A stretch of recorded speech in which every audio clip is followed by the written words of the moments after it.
Welcome, friends. Tonight, we'll gently journey back in time to ancient Egypt, where the silent builders of tombs left behind a lasting legacy. These craftsmen, whose names are lost to history, shaped the mighty monuments that still stand today. Without wasting any time, let's start. Settle in, dim the lights, and perhaps turn on a fan for a soft, calming background hum. Relax, reflect, and let's explore the lives of these quiet guardians of Egypt's eternal story. In ancient Egypt, tombs were not merely structures of stone and earth. They were sacred sanctuaries, deeply woven into the fabric of the Egyptian belief in the afterlife. For the Egyptians, death was not an end, but a passage into a new, eternal life. Tombs, therefore, served as gateways, not just physical spaces, but spiritual realms where the soul could journey beyond the mortal world. The tombs built for pharaohs, the kings of Egypt, were particularly grand, designed to reflect their divine status and ensure a safe passage into the afterlife. Pharaohs were not only seen as rulers, but as gods themselves. Their tombs, adorned with treasures, intricate murals, and offerings, were meant to honor them and provide everything they might need for eternity. The pyramids, with their massive scale, were a testament to the belief that the pharaohs, after their death, would ascend to the heavens, becoming one with the gods. These monumental structures were built to withstand time, preserving the pharaoh's essence forever, and allowing his spirit to continue watching over Egypt. However, it wasn't just the pharaohs who were honored with such elaborate tombs. Important nobles, high-ranking officials, and even skilled workers were also given their own resting places, though often on a smaller, more personal scale. For these individuals, their tombs were symbols of their contributions to society, a way to ensure that their names would live on, and their souls would find peace in the afterlife. The tombs of these people were often more modest, but still filled with symbolic meaning. Carved inscriptions, offerings, and paintings that told the story of their lives, beliefs, and hopes for what lay beyond. Each tomb, whether for a pharaoh or an ordinary worker, was a reflection of the deep Egyptian belief in life after death and the sacred duty of preparing for it. The tombs were filled with food, drink, and the tools of life, all intended to provide comfort and sustenance to the soul in its journey through the afterlife. This reverence for the dead, and the belief that the journey continued beyond life, was central to the Egyptians' understanding of existence. And so, the building of these tombs was not just a physical act, but a spiritual one, carefully designed to honor the past and ensure the future. As we reflect on this, imagine the quiet devotion of those who built these tombs. Each stroke of the chisel, each layer of stone, was done with the deepest reverence, knowing that their work would stand as a bridge between the world of the living and the world of the dead. It is through their labor that the Egyptians' most sacred beliefs were carried forward, preserved in stone for millennia. As you listen, take a slow breath, letting the significance of this quiet, enduring work sink in, knowing that it was done with a profound sense of care, respect, and faith. The story of tomb construction in ancient Egypt begins long before the Grand Pyramids, in a time when burial structures were more modest, but still held deep significance. In the early days, the tombs were simple, rectangular structures known as mastabas. These were low, flat-roofed buildings, built from mud brick or stone, and they served as the final resting place for the elite members of Egyptian society. Each mastaba was designed to house the deceased and everything needed for their journey into the afterlife: food, offerings, and personal possessions. The mastaba was a quiet, humble structure, often surrounded by a courtyard where family and friends could come to honor the dead. Above all, the mastaba's purpose was to protect the deceased, preserving their body and spirit for the eternal journey. It was not only a tomb, but a symbol of stability and continuity, providing a physical space for the soul to rest. Over time, the Egyptians began to develop more elaborate burial practices, seeking a more secure and impressive structure to reflect the growing importance of the afterlife. This led to the creation of the step pyramid, the first major advancement in Egyptian tomb construction. The step pyramid, most famously represented by the Pyramid of Djoser at Saqqara, was an innovative design that built upon the mastaba. By stacking several mastabas on top of one another, the step pyramid became a towering structure, offering greater protection and grandeur. This design marked the beginning of a gradual transformation in tomb construction, driven by a desire to create a more fitting resting place for the most powerful individuals in Egypt, the pharaohs. As the idea of a safe passage into the afterlife grew in importance, tombs became more than just places for the body. They became symbols of eternal life, reflecting the divine nature of the pharaoh. The step pyramid was an architectural step forward, but it was only the beginning of something far greater. The next leap in tomb design came with the smooth-sided pyramid, culminating in the Great Pyramid of Giza. This transition was not simply about size or scale. It reflected a shift in how the Egyptians viewed death, the afterlife, and their ruler's place in the cosmos. The smooth-sided pyramid, with its perfect proportions and reflective limestone casing, symbolized the sun's rays and the pharaoh's divine ascent to the heavens. The pyramid became not just a tomb, but a beacon of immortality. As you picture these early tombs, from the humble mastabas to the soaring pyramids, imagine the shift in mindset that must have occurred over time. What began as a simple, protective resting place for the dead grew into a grand, monumental statement of faith, power, and eternity. The Egyptians, with each new design, sought not only to honor the dead, but to ensure that their souls would rise to join the gods, forever part of the eternal cycle of life. As you reflect on this gradual evolution, take a deep, slow breath, and let the transition from simplicity to grandeur settle into your mind. Think of the artisans, the builders, the dreamers who brought these structures into existence, one stone at a time, creating a legacy that would echo through the ages. As we journey through the heart of ancient Egyptian tomb construction, we find ourselves surrounded by the materials that formed the very foundations of these enduring monuments. The Egyptians, in their quiet reverence for the afterlife, sought only the finest materials to ensure that the tombs would stand the test of time, providing a safe passage for the souls of the departed. These materials, chosen for their durability and symbolic significance, played a crucial role in the creation of the tombs. The most commonly used stone in tomb construction was limestone, a material that was relatively easy to quarry and carve. It was often used for the outer casing of tombs, giving them their smooth, polished appearance.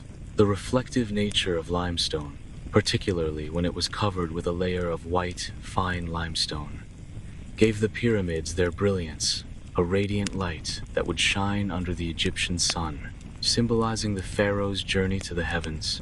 This stone was sourced from the quarries of Tura, located just across the Nile from the great city of Memphis. Tura's limestone was highly valued for its fine texture and quality, making it ideal for the outer surfaces of tombs. For the inner chambers of the tombs, the Egyptians turned to a more durable stone, granite. Granite, with its rich, reddish-brown color and dense composition, was often used for the tomb's sarcophagi and burial chambers.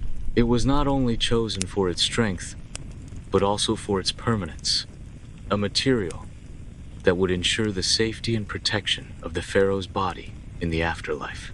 Granite was sourced from the quarries of Aswan, located in the southernmost part of Egypt.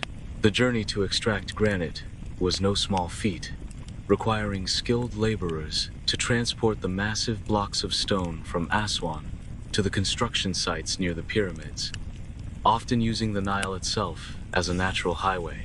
In addition to limestone and granite, the Egyptians also used alabaster, a soft, white stone, often used to create decorative elements in tombs. Alabaster's smooth texture made it ideal for crafting delicate statues, urns, and vases, all of which were placed inside the tomb to serve as offerings for the deceased. Alabaster was readily available in areas like Hatnub, a site not far from the Nile, where the Egyptians carefully extracted the stone, carving it into the finer details that adorned their tombs. Another important material in tomb construction was mud brick. Though it did not have the same permanence as stone, mud brick was used in the early construction of tombs, such as the mastabas, before the more monumental stone structures were developed. Mud brick was easy to form and shape, making it a practical choice for the early burial sites, and it was readily sourced from the banks of the Nile, where the fertile soil provided an abundant supply of material for building. The Egyptians also made use of copper and bronze tools to work with these stones. The development of metal tools allowed the builders to cut and shape the stones with greater precision, bringing their visions to life with stunning accuracy. These tools, though simple by today's standards, were key to the success of tomb construction, enabling the creation of intricate carvings and detailed inscriptions that would immortalize the lives of those buried within. As you reflect on these materials, limestone, granite, alabaster, and mud brick, think of the immense effort and careful planning required to gather and transport them. Imagine the workers standing at the quarries, chiseling away at the stone, feeling the weight of their task, knowing that they were not just building a tomb, but a sacred place for eternity. Their quiet labor, their choice of materials, and their attention to detail all came together to create a lasting legacy that would endure through the ages. As you breathe deeply, let the thought of this ancient craftsmanship gently settle in. The weight of these stones, both literal and symbolic, resting with you. The workforce behind the construction of Egypt's most iconic tombs was vast and varied, yet each person played an indispensable role in the creation of these monumental structures. From skilled craftsmen to laborers, each worker brought their unique expertise and dedication to the task at hand. In many ways, their contributions, though often hidden from the view of history, formed the backbone of ancient Egyptian tomb construction. At the heart of the workforce were the skilled craftsmen, whose expertise in carving, stone cutting, and masonry brought the intricate details of the tombs to life. These craftsmen were highly valued for their precision and artistry. They would spend long hours shaping and carving the massive blocks of limestone, granite, and alabaster, transforming them into detailed statues, decorative elements, and intricate reliefs. The tombs were filled with artistic depictions of the deceased's life, religious rituals, and symbols of the afterlife, all made possible by these skilled workers. In many cases, these craftsmen were trained in workshops, where they honed their skills over years of practice and apprenticeship. The tools they used, though simple by today's standards, allowed them to produce remarkable works of art, showing the profound connection between their craft and the sacred purpose of the tomb. Beside the craftsmen, there were the laborers, who made up the larger portion of the workforce. These individuals were responsible for the heavy lifting and transportation of the massive stone blocks that would form the tombs. They would haul stones from quarries, often from faraway locations like Aswan, to the building site. The laborers worked tirelessly, using simple tools, ropes, and sledges to move the stones, sometimes in intense heat, for long hours each day. Their work was physically demanding, and the sheer scale of the task required a large, organized workforce to complete. Despite the hard nature of their work, laborers were often well organized and had a sense of camaraderie. Unlike what one might expect of such labor-intensive work, there is evidence that many of the tomb builders lived in well-organized communities near the construction sites, especially for the large-scale projects like the pyramids. These workers were housed in simple yet functional living quarters, often built near the tombs themselves, such as the village of workers at Giza. The community was structured, with designated areas for sleeping, eating, and socializing. The workers lived in close proximity, sharing their daily experiences, bonding over the shared task of building the tombs, and perhaps even telling stories about their hopes for the future. The workers were not isolated in their efforts. They were part of a broader social structure. There were overseers and foremen who helped organize the labor force and ensured the work was progressing on schedule. These individuals were often skilled in managing the complex logistics of the construction process, making sure that the correct materials and tools were available when needed. They were the bridge between the highly skilled craftsmen and the laborers, ensuring smooth communication and efficient work. In addition to their physical labor, the workers' spiritual connection to the tombs was also significant. Many of them were likely aware of the sacredness of their task. There is evidence that rituals were conducted before and during construction, offering prayers to the gods to ensure that the work would be completed successfully and that the souls of the deceased would be properly honored. The workers understood that their role in building the tombs was not just a job, but a form of service to the gods and to the deceased, helping them secure eternal life. The lives of these workers were simple, yet marked by a profound sense of purpose. While they did not enjoy the wealth and privilege of the pharaohs and nobles they worked for, their labor ensured the creation of some of the most enduring monuments in human history. The sense of community among the workers, the shared dedication to the task, and the awareness of the importance of their work created a bond that transcended the physical demands of the job.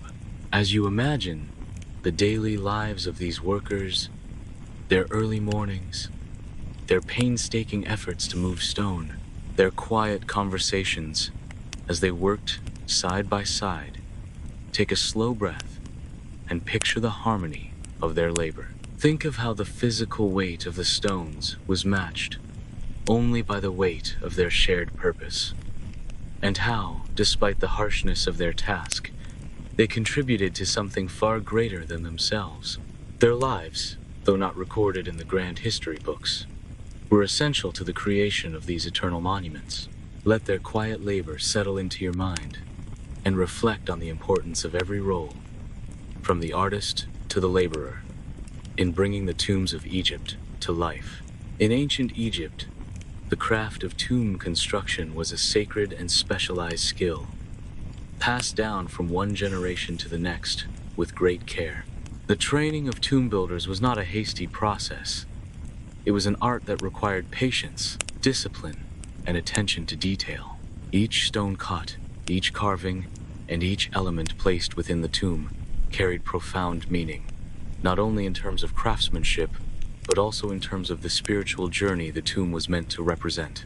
For those who sought to join the ranks of the tomb builders, the path began early in life. Apprenticeships were the primary method of training, often starting when a young boy reached the age where he could begin to understand the basics of the craft. These apprentices were taken under the wing of skilled craftsmen, who would serve as their mentors.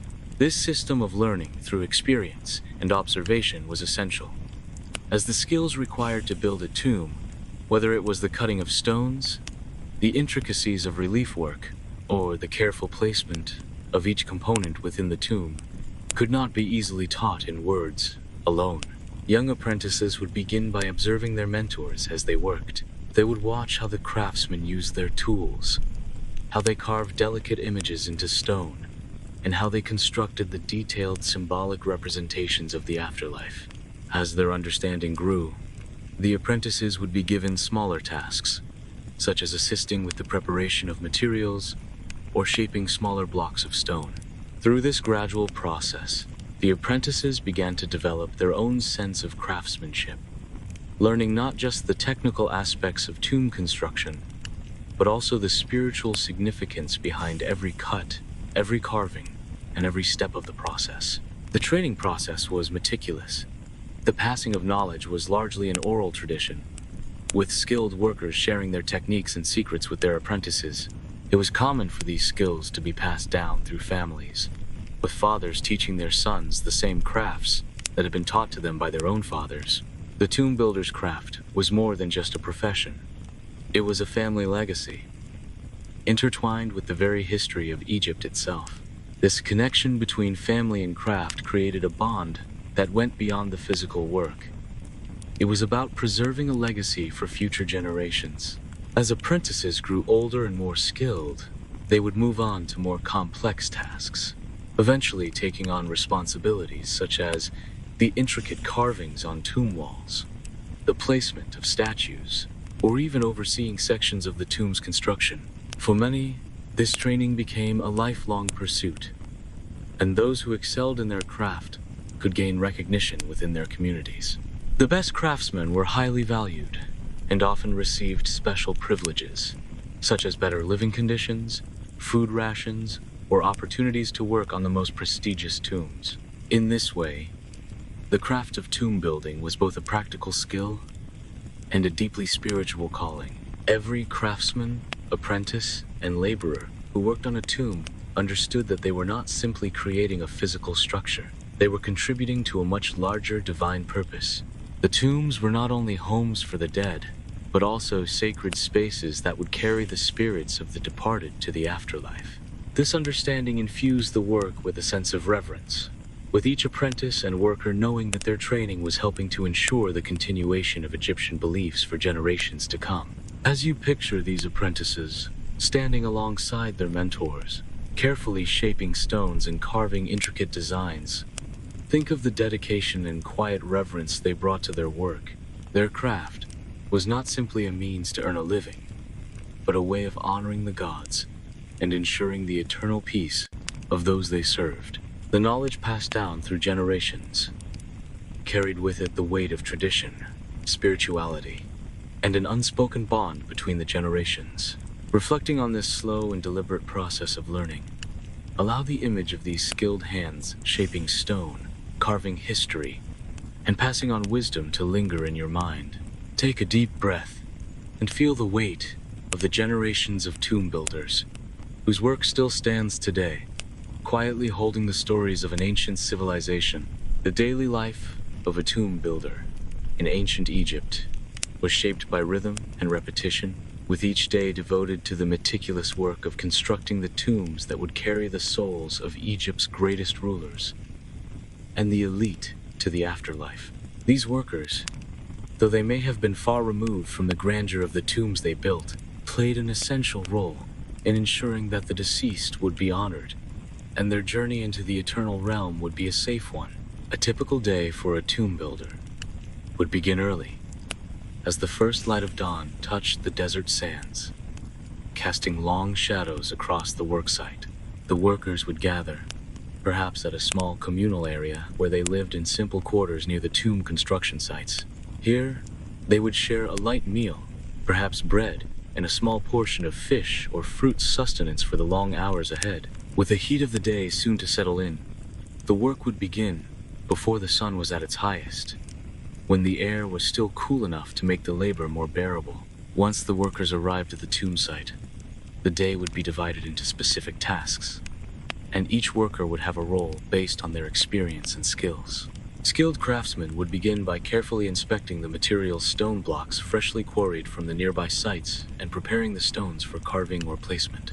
They would use simple yet effective tools, copper chisels, stone hammers, and wooden mallets, their hands steady and practiced from years of training. The tools were worn and well used, each one a trusted companion in the delicate art of tomb construction. For the larger stones, workers would use ropes, sledges, and wooden ramps to carefully maneuver the massive blocks into place. As the day progressed, the stonecutters would begin to carve the intricate reliefs and hieroglyphs that adorned the walls of the tombs. The work was painstakingly slow, each stroke of the chisel done with precision and care. These carvings would often depict scenes from the deceased's life, or scenes meant to ensure their safe passage into the afterlife. Offerings of food, images of the gods, and depictions of the deceased's journey to the heavens. The labor was repetitive, but there was great beauty in the details, each image painstakingly carved to ensure the spirit of the deceased would be honored for eternity. For the laborers, the day would be spent moving stones from the quarries to the tomb site, hauling heavy blocks on sledges, or guiding the stones up ramps to their final resting places within the tomb. The work was physical, requiring strength, stamina, and coordination. The laborers would work in unison, relying on the cooperation of their fellow workers. Despite the demanding nature of the job, there was a sense of camaraderie among the workers. They knew their work had a purpose beyond the day's toil. They were constructing something that would last forever. something that would carry the souls of the deceased into the afterlife. The methods used in the construction process were surprisingly advanced for the time. Workers understood the importance of precision, and so the cutting of stone was done with a steady hand and careful eye. For the larger tombs, such as the pyramids, the placement of stones was often done using a combination of ramps and levers, simple tools that enabled the workers to position the massive blocks with remarkable accuracy. There were also intricate systems of pulleys and ropes, making it possible to transport stones from the quarries, sometimes miles away, to the tomb construction site. The ingenuity in their methods, though basic by modern standards, was a testament to the workers' practical knowledge and problem-solving abilities. As the sun moved across the sky, the work would continue with a steady rhythm. Breaks were taken as needed, often in the shade of the tomb's growing structure, but there was little time for rest. The workers knew that time was of the essence, and that the work was sacred. Each block laid, each stone carved, and each relief added brought them one step closer to completing the tomb. The day would end when the sun began to set, and the heat of the day started to ease.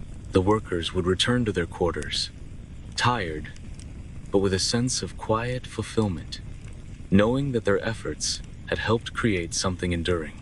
After a simple meal, they would rest, only to rise early again the next morning to continue their labor. The life of a tomb builder was one of routine, hard work, and dedication. Yet, it was also a life filled with meaning. Each stone placed, each image carved, was part of something much greater than the day's work. These builders were creating a legacy, a sacred space that would honor the dead and ensure their passage into eternity. Theirs was a labor of respect, a slow, deliberate process that spanned years, even decades, as they worked in quiet reverence to craft these eternal resting places. As you reflect on the daily life of these tomb builders, imagine the rhythm of their work, the gentle tapping of tools on stone, the movement of blocks across the desert, the steady hands shaping the walls that would hold the stories of the past. With each passing day, they were laying the foundation for something that would endure for millennia. And with each slow, deliberate action, they were leaving behind a piece of history. Let this quiet, repetitive rhythm settle within you as you imagine their day, the pace slow and steady, and the weight of their work, both physical and spiritual, lingering with you. The living conditions of the tomb builders were simple, yet necessary for the demanding work they carried out each day. These workers, though essential to the creation of Egypt's most magnificent monuments, lived in stark contrast to the grand tombs they built for the pharaohs and nobility. Their homes, though humble, were situated close to the tomb construction sites, forming small communities where the workers could rest and recuperate after long days of labor. The housing of the tomb builders was modest, built with materials readily available in the surrounding environment. Mud brick was the primary material used for constructing their homes, as it was both durable and easy to make from the fertile soil along the Nile. The houses were typically small, with a simple layout, often consisting of 1 or 2 rooms. These rooms served as living quarters for entire families, with little separation between personal and communal space. The houses were basic, no grand decorations or luxuries, but functional, offering shelter from the harsh desert sun and the cool desert nights. Despite their humble living conditions, the workers' homes were part of a well-organized and practical community. The tomb builders did not live isolated lives. They formed tight-knit groups, with families and workers sharing the same small quarters. These workers were often grouped together according to their trades, creating neighborhoods where similar artisans or laborers lived. In these communities, the workers could share knowledge, pass on their skills, and support each other in their shared task of building the tombs. It was within these simple homes that workers would gather after the day's labor, sharing meals and stories, strengthening the bond of camaraderie. However, the tomb builders lived in clear separation from the elite of society. The nobility and pharaohs they worked for lived in grand homes, palaces, and luxurious tombs, Distant from the construction sites of the workers, despite their essential role, were considered lower in the social hierarchy and did not share the same privileges. Their homes were simple, situated in the outskirts of the tomb sites, far from the rich comforts enjoyed by those they served. There was no mixing of the two worlds. The tomb builders were there to work and honor the dead, but they were not part of the elite world that surrounded the pharaohs.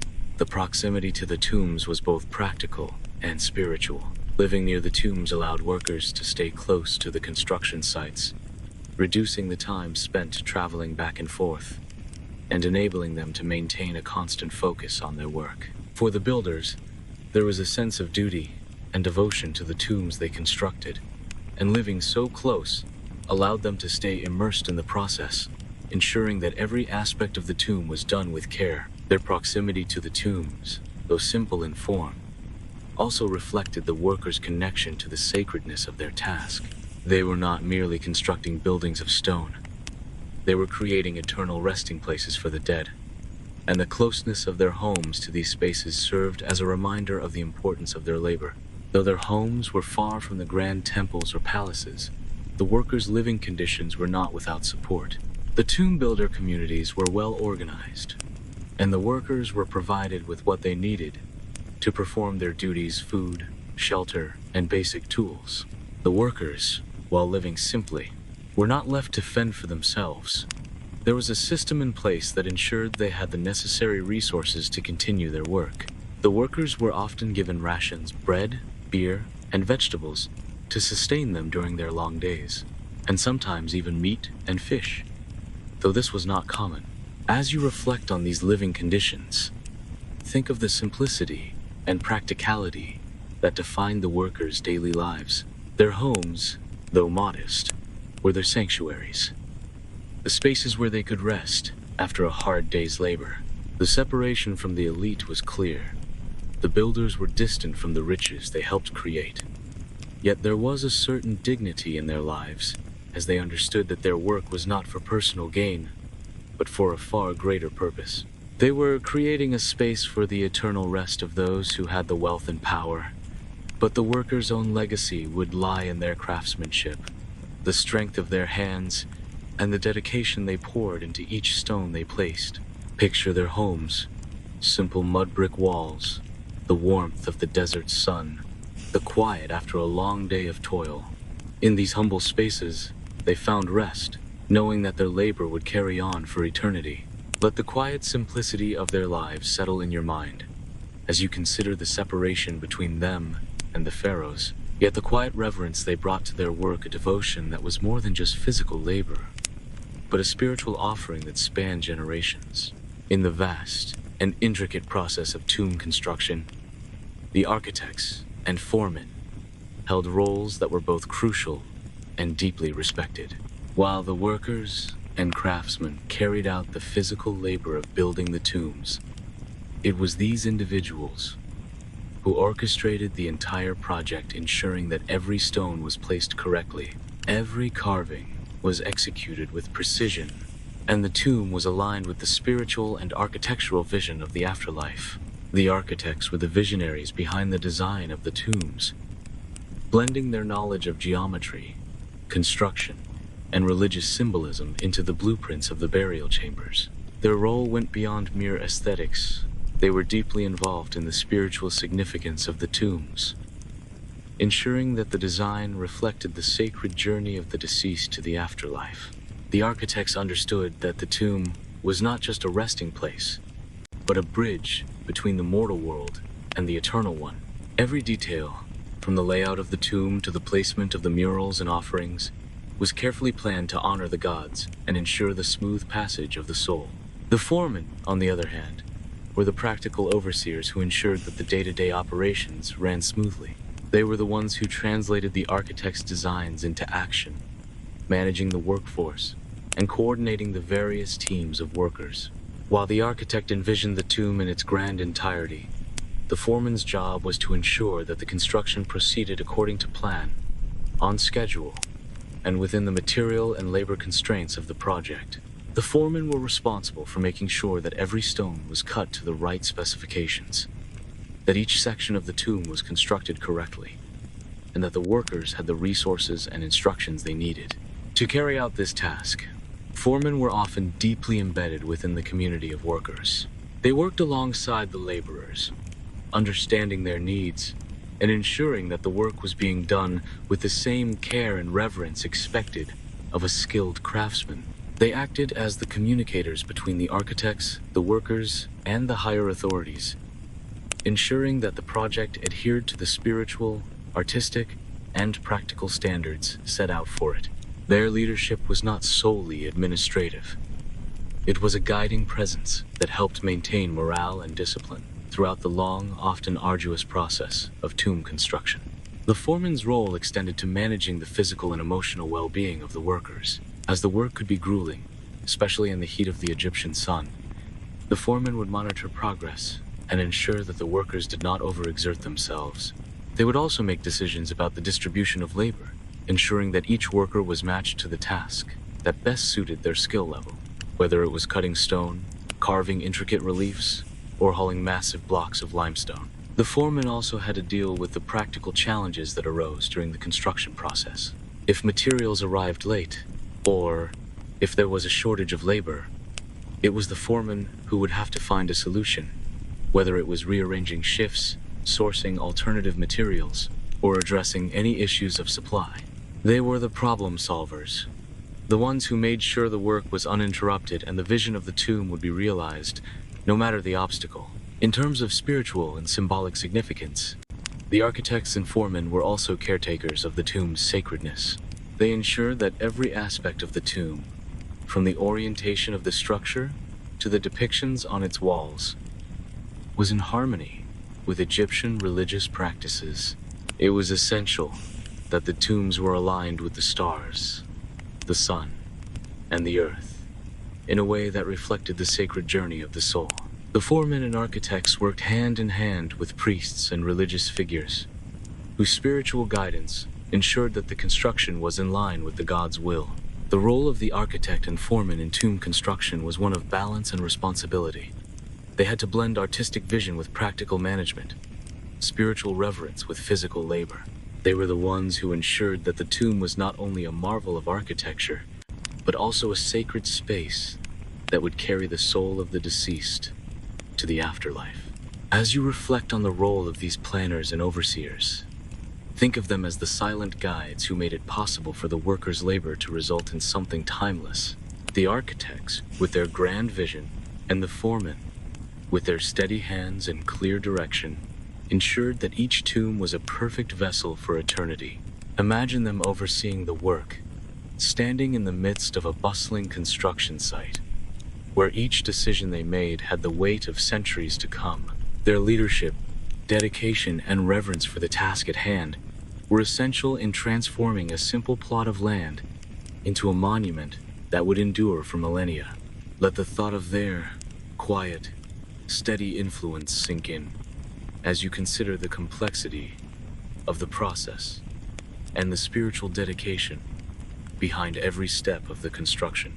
The organization of labor in ancient Egyptian tomb construction was a well-coordinated and meticulously structured process.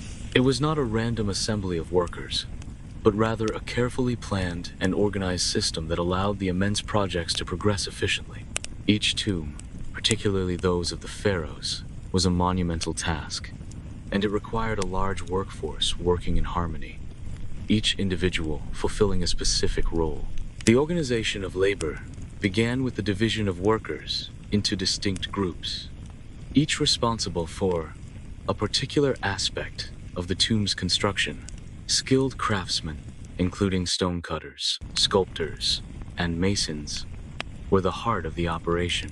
These workers were highly trained and were assigned to the finer details of the tomb, such as carving reliefs and hieroglyphs, cutting stones to the correct size, and constructing intricate statues or offerings.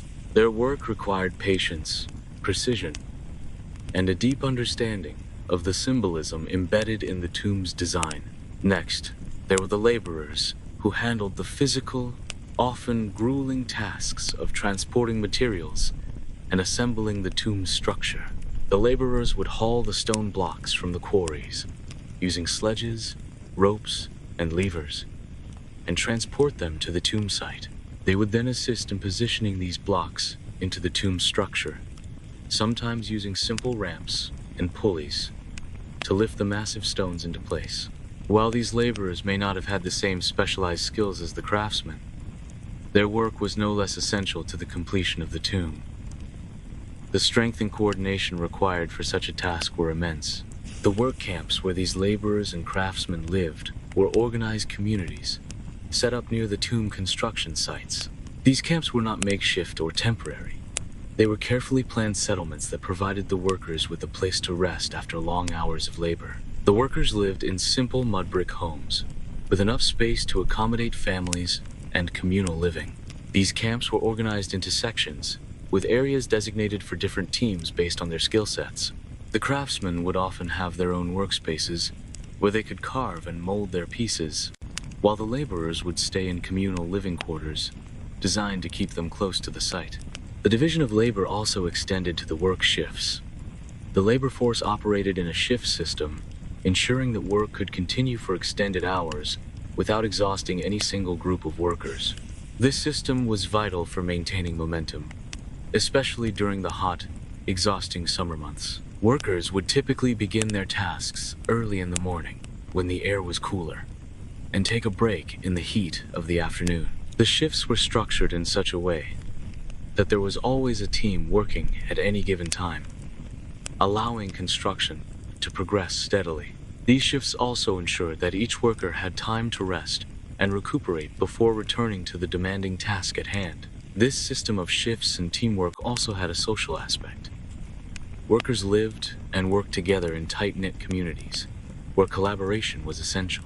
There would have been a strong sense of camaraderie and mutual dependence, as the completion of the tomb relied on every worker, from the highly skilled craftsmen to the laborers who moved the stones. The workers would have shared meals and stories, and their day-to-day lives would have been woven together through the shared experience of labor. The foremen and supervisors, often seen as the link between the higher planners and the workers themselves, were crucial in ensuring that the organization ran smoothly. They were responsible for overseeing the shifts, making sure that the tasks were divided correctly, and ensuring that there was no bottleneck in the workflow. The foreman also ensured that the workers had the necessary resources to do their jobs, whether it was food, tools, or materials. Their role was as much about management and coordination as it was about maintaining the morale of the workers, ensuring that the labor force stayed motivated and focused. One of the most impressive aspects of the labor organization was its efficiency. The Egyptians, through generations of experience, developed methods that allowed them to move and shape massive stones with great precision. The system of ramps, levers, and sledges was an example of how the organization of labor was intertwined with innovation. These methods were practical and effective, enabling a large team of workers to complete monumental tasks without the need for modern technology. In many ways, the success of the tomb construction projects relied on the precise coordination of these various groups. It was not just about strength or skill, but about knowing where to place each stone, when to carve the reliefs, and how to work as a collective to achieve a common goal. The tomb builders, whether they were skilled craftsmen or laborers, understood their role in the larger picture, and this sense of purpose drove them to work together in harmony. As you reflect on this organized labor, think of the quiet rhythm of the construction site, the steady movement of stones, the sound of chisels on stone, the shared meals and conversations after a long day's work. Imagine the workers coming together, not just as individuals, but as a collective force, each contributing to something much larger than themselves. Their teamwork and coordination were vital to the creation of the tombs that would stand for millennia, and their collective efforts, though unseen by many, helped shape the eternal legacy of ancient Egypt. Let the idea of this quiet, purposeful labor settle in your mind as you imagine the workers, day after day, building something that would outlast them all, each stone placed in its rightful place, through collaboration, care, and unwavering dedication. In ancient Egypt, tomb construction was far more than a physical endeavor. It was a deeply spiritual and sacred duty. The builders of these tombs were not merely craftsmen and laborers. They were spiritual servants in a greater cosmic order. Their work was intertwined with religious beliefs that permeated every aspect of life, death, and the afterlife. To build a tomb for the deceased was to play a vital role in ensuring that the journey of the soul would continue peacefully into eternity. From the moment the first stones were laid, the workers understood that they were contributing to something far greater than themselves. The act of building was viewed as a divine task, one that connected the workers not just to the earthly realm, but to the gods and the afterlife. The Egyptians believed that death was not an end, but a transformation. The deceased would pass into the afterlife, and the tomb would serve as a vessel for that journey. The workers, through their careful and respectful labor, were helping to ensure that the deceased would be provided with everything needed for this passage. The very materials used in the tomb's limestone, granite, alabaster, were considered sacred. Each stone was believed to carry its own spiritual significance, and the workers approached the task of carving and placing them with reverence. The Egyptians believed that the tomb itself had to be an exact replica of the world the deceased had left behind, and that the physical structure had to be perfect in every way for the soul to rest peacefully. This belief infused the workers' actions with a sense of sacredness. Each chisel stroke, every stone set in place, was not just construction. It was part of a ritual to honor the gods and guide the soul through the afterlife. Rituals played a central role in the construction process. Before beginning work, there would often be a prayer or offering to the gods, asking for their blessing and ensuring the sanctity of the project. The workers themselves might perform small acts of reverence, burning incense, reciting prayers, or making offerings to the spirits of the deceased. The tomb builders were, in many ways, seen as the guardians of the deceased's spiritual well-being, and their work was viewed as a way to ensure the soul would pass into eternity safely. Tomb builders, particularly those working on royal tombs, were seen as servants of the gods. The pharaoh, as a divine being, needed not just protection in life, but also in death. To assist in building a tomb for the pharaoh was considered one of the highest honors. The workers were aware that their efforts were directly tied to the continued protection and guidance of the deceased, whose soul would need the tomb as a means to ascend to the heavens. This belief made their labor sacred. The tomb was not just for the physical body, but for the spirit of the deceased, and it was through the workers' actions that the soul would find peace. The tomb, therefore, was seen not only as a resting place, but as a sacred space, a place where the spirit could find eternal peace. The tomb itself was a microcosm of the world that the deceased had known, filled with offerings, goods, and items meant to provide for them in the afterlife. The builders knew that these items, food, drink, jewelry, and statues, were essential for the deceased's journey, and they treated them with the same reverence as they did the tomb itself. Each item placed within the tomb was seen as an offering to the gods, ensuring that the deceased would be well equipped to enter the afterlife. The spiritual aspect of the labor was also seen in the organization of the workforce. The workers were often not just laborers, they were priests of construction, dedicated to the sacred task they had been assigned. They performed their duties with the belief that their hard work would guarantee the deceased's protection, comfort, and sustenance in the afterlife. Their labor, then, was not merely physical. It was a spiritual, offering a form of devotion to the gods and the deceased, one that was woven into the fabric of Egyptian religious life. For these workers, the completion of a tomb was not only a job, it was an act of devotion. Every stone placed was a prayer. Every wall carved was a blessing. The belief that their work would help ensure the safety of the deceased soul filled the tomb builders with a sense of purpose. It was not just a physical structure they were creating, but a sacred vessel that would carry the spirit into eternity. As you reflect on this spiritual aspect, think of the workers as devoted servants, their hands steady, their hearts focused on the task at hand. Each stroke of their tools was an act of faith, their work a prayer in motion. In their minds, they were not just building a tomb, they were helping to ensure that the deceased would journey safely into the afterlife, their soul forever protected by the sacred tomb that had been created with such care and devotion. As you take a slow breath, imagine the quiet reverence in the air, the rhythm of their work blending with their belief in the sanctity of what they were creating. The construction of a tomb in ancient Egypt was never merely an act of physical labor. It was a sacred endeavor, steeped in rituals and ceremonies that connected the workers to the gods, the deceased, and the eternal realm of the afterlife. Before a single stone was laid, rituals were performed to bless the site and ensure that the work ahead would proceed with the divine favor necessary to ensure the soul's safe passage into eternity. Before construction began, one of the most important rituals was the groundbreaking ceremony, which marked the beginning of the project. This ceremony was often led by a priest who would offer prayers to the gods, asking for their protection and guidance throughout the construction process. The workers, though primarily laborers and craftsmen, would also participate, either through prayer or by making offerings at the site. The groundbreaking was not just a physical act of beginning construction. It was seen as a spiritual opening, a way of inviting divine energy into the project. The ritual was meant to ensure that the tomb would be built without disruption, that no ill fortune would fall upon the workers, and that the gods would bless the tomb as a sacred vessel for the deceased.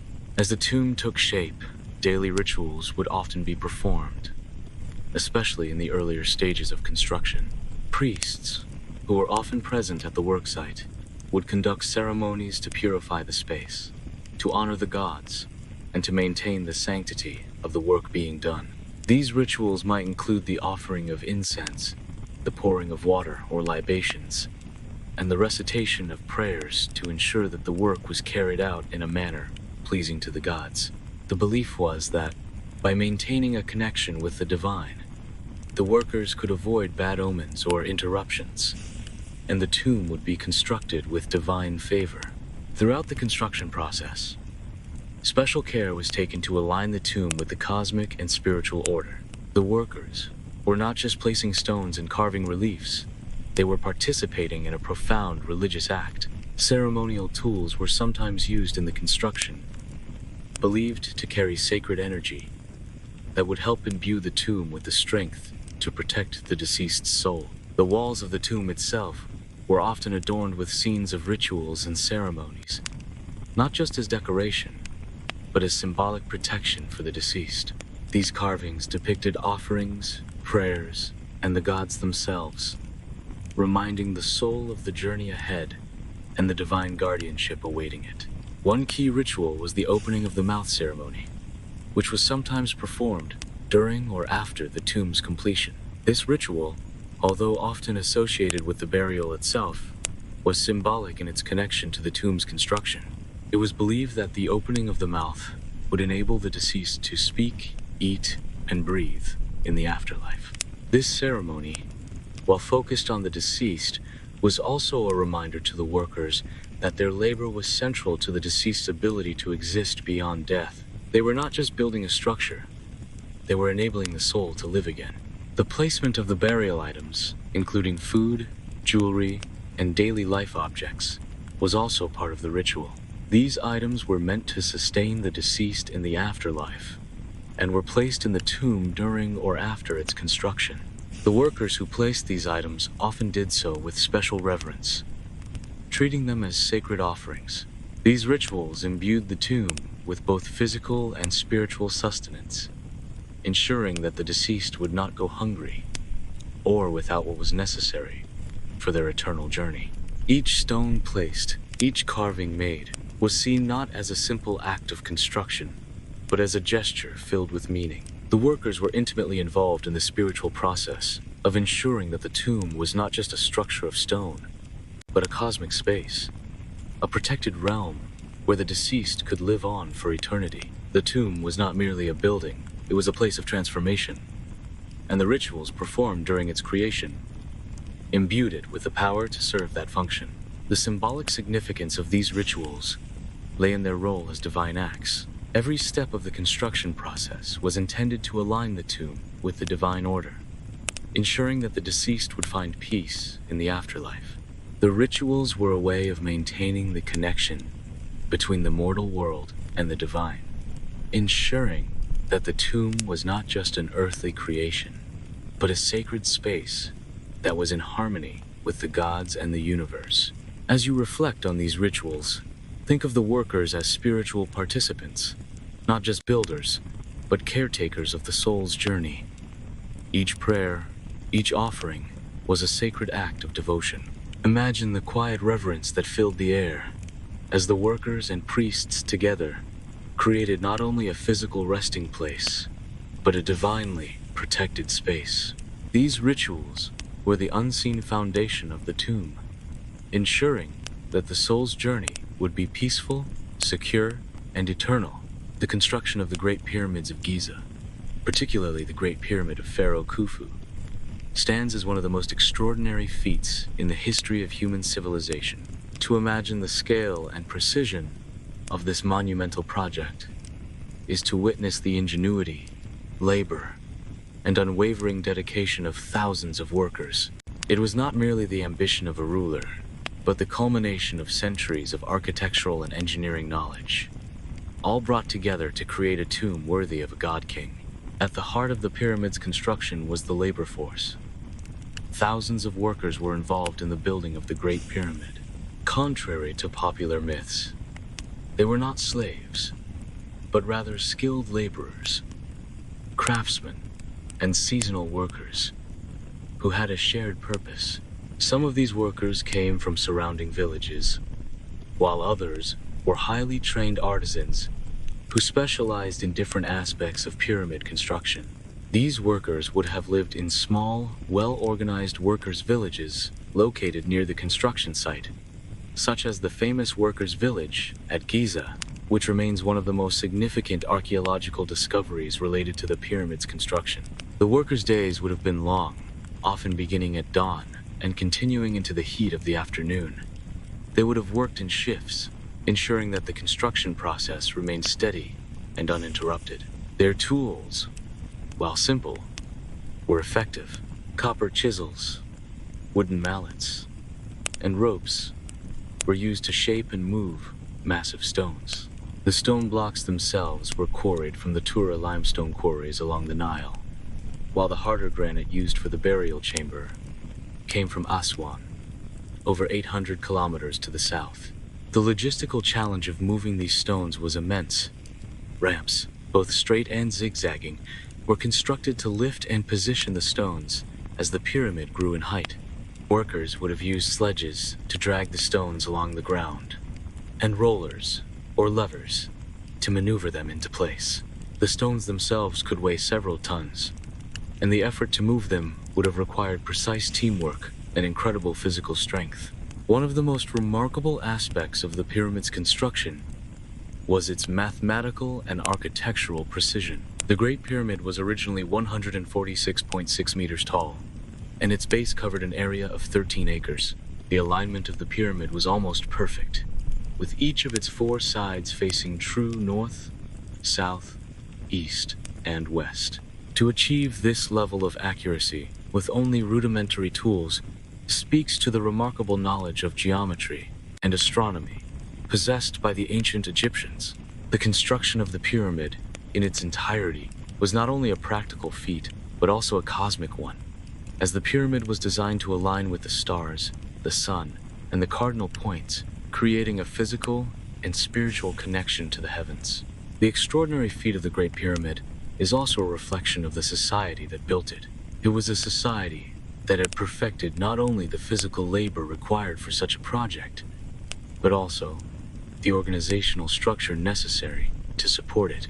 The project was overseen by architects, engineers, and foremen who coordinated the labor force, ensured the quality of materials, and adhered to the design that had been set out by the king. These overseers worked in close collaboration with religious leaders, as the pyramid was not just a tomb, but a spiritual vessel for the pharaoh's soul. to ascend to the afterlife. The construction of the pyramid was also a spiritual act. For the workers, it was not just about laying stones or cutting stone blocks. It was about fulfilling a sacred duty. The Egyptians believed that the pharaoh, as the intermediary between the gods and the people, required a grand tomb to ensure his soul would reach the gods. The workers who built the pyramid understood that they were participating in this sacred journey. Their labor was not just physical, it was spiritual as well, an offering to the gods and an essential part of the pharaoh's journey to the afterlife. In terms of the people behind the pyramid, the laborers, though primarily anonymous in the historical record, left behind evidence of their hard work and dedication. Many were buried near the pyramids, not as slaves but as honored workers, suggesting that they were respected for their contribution to this great national project.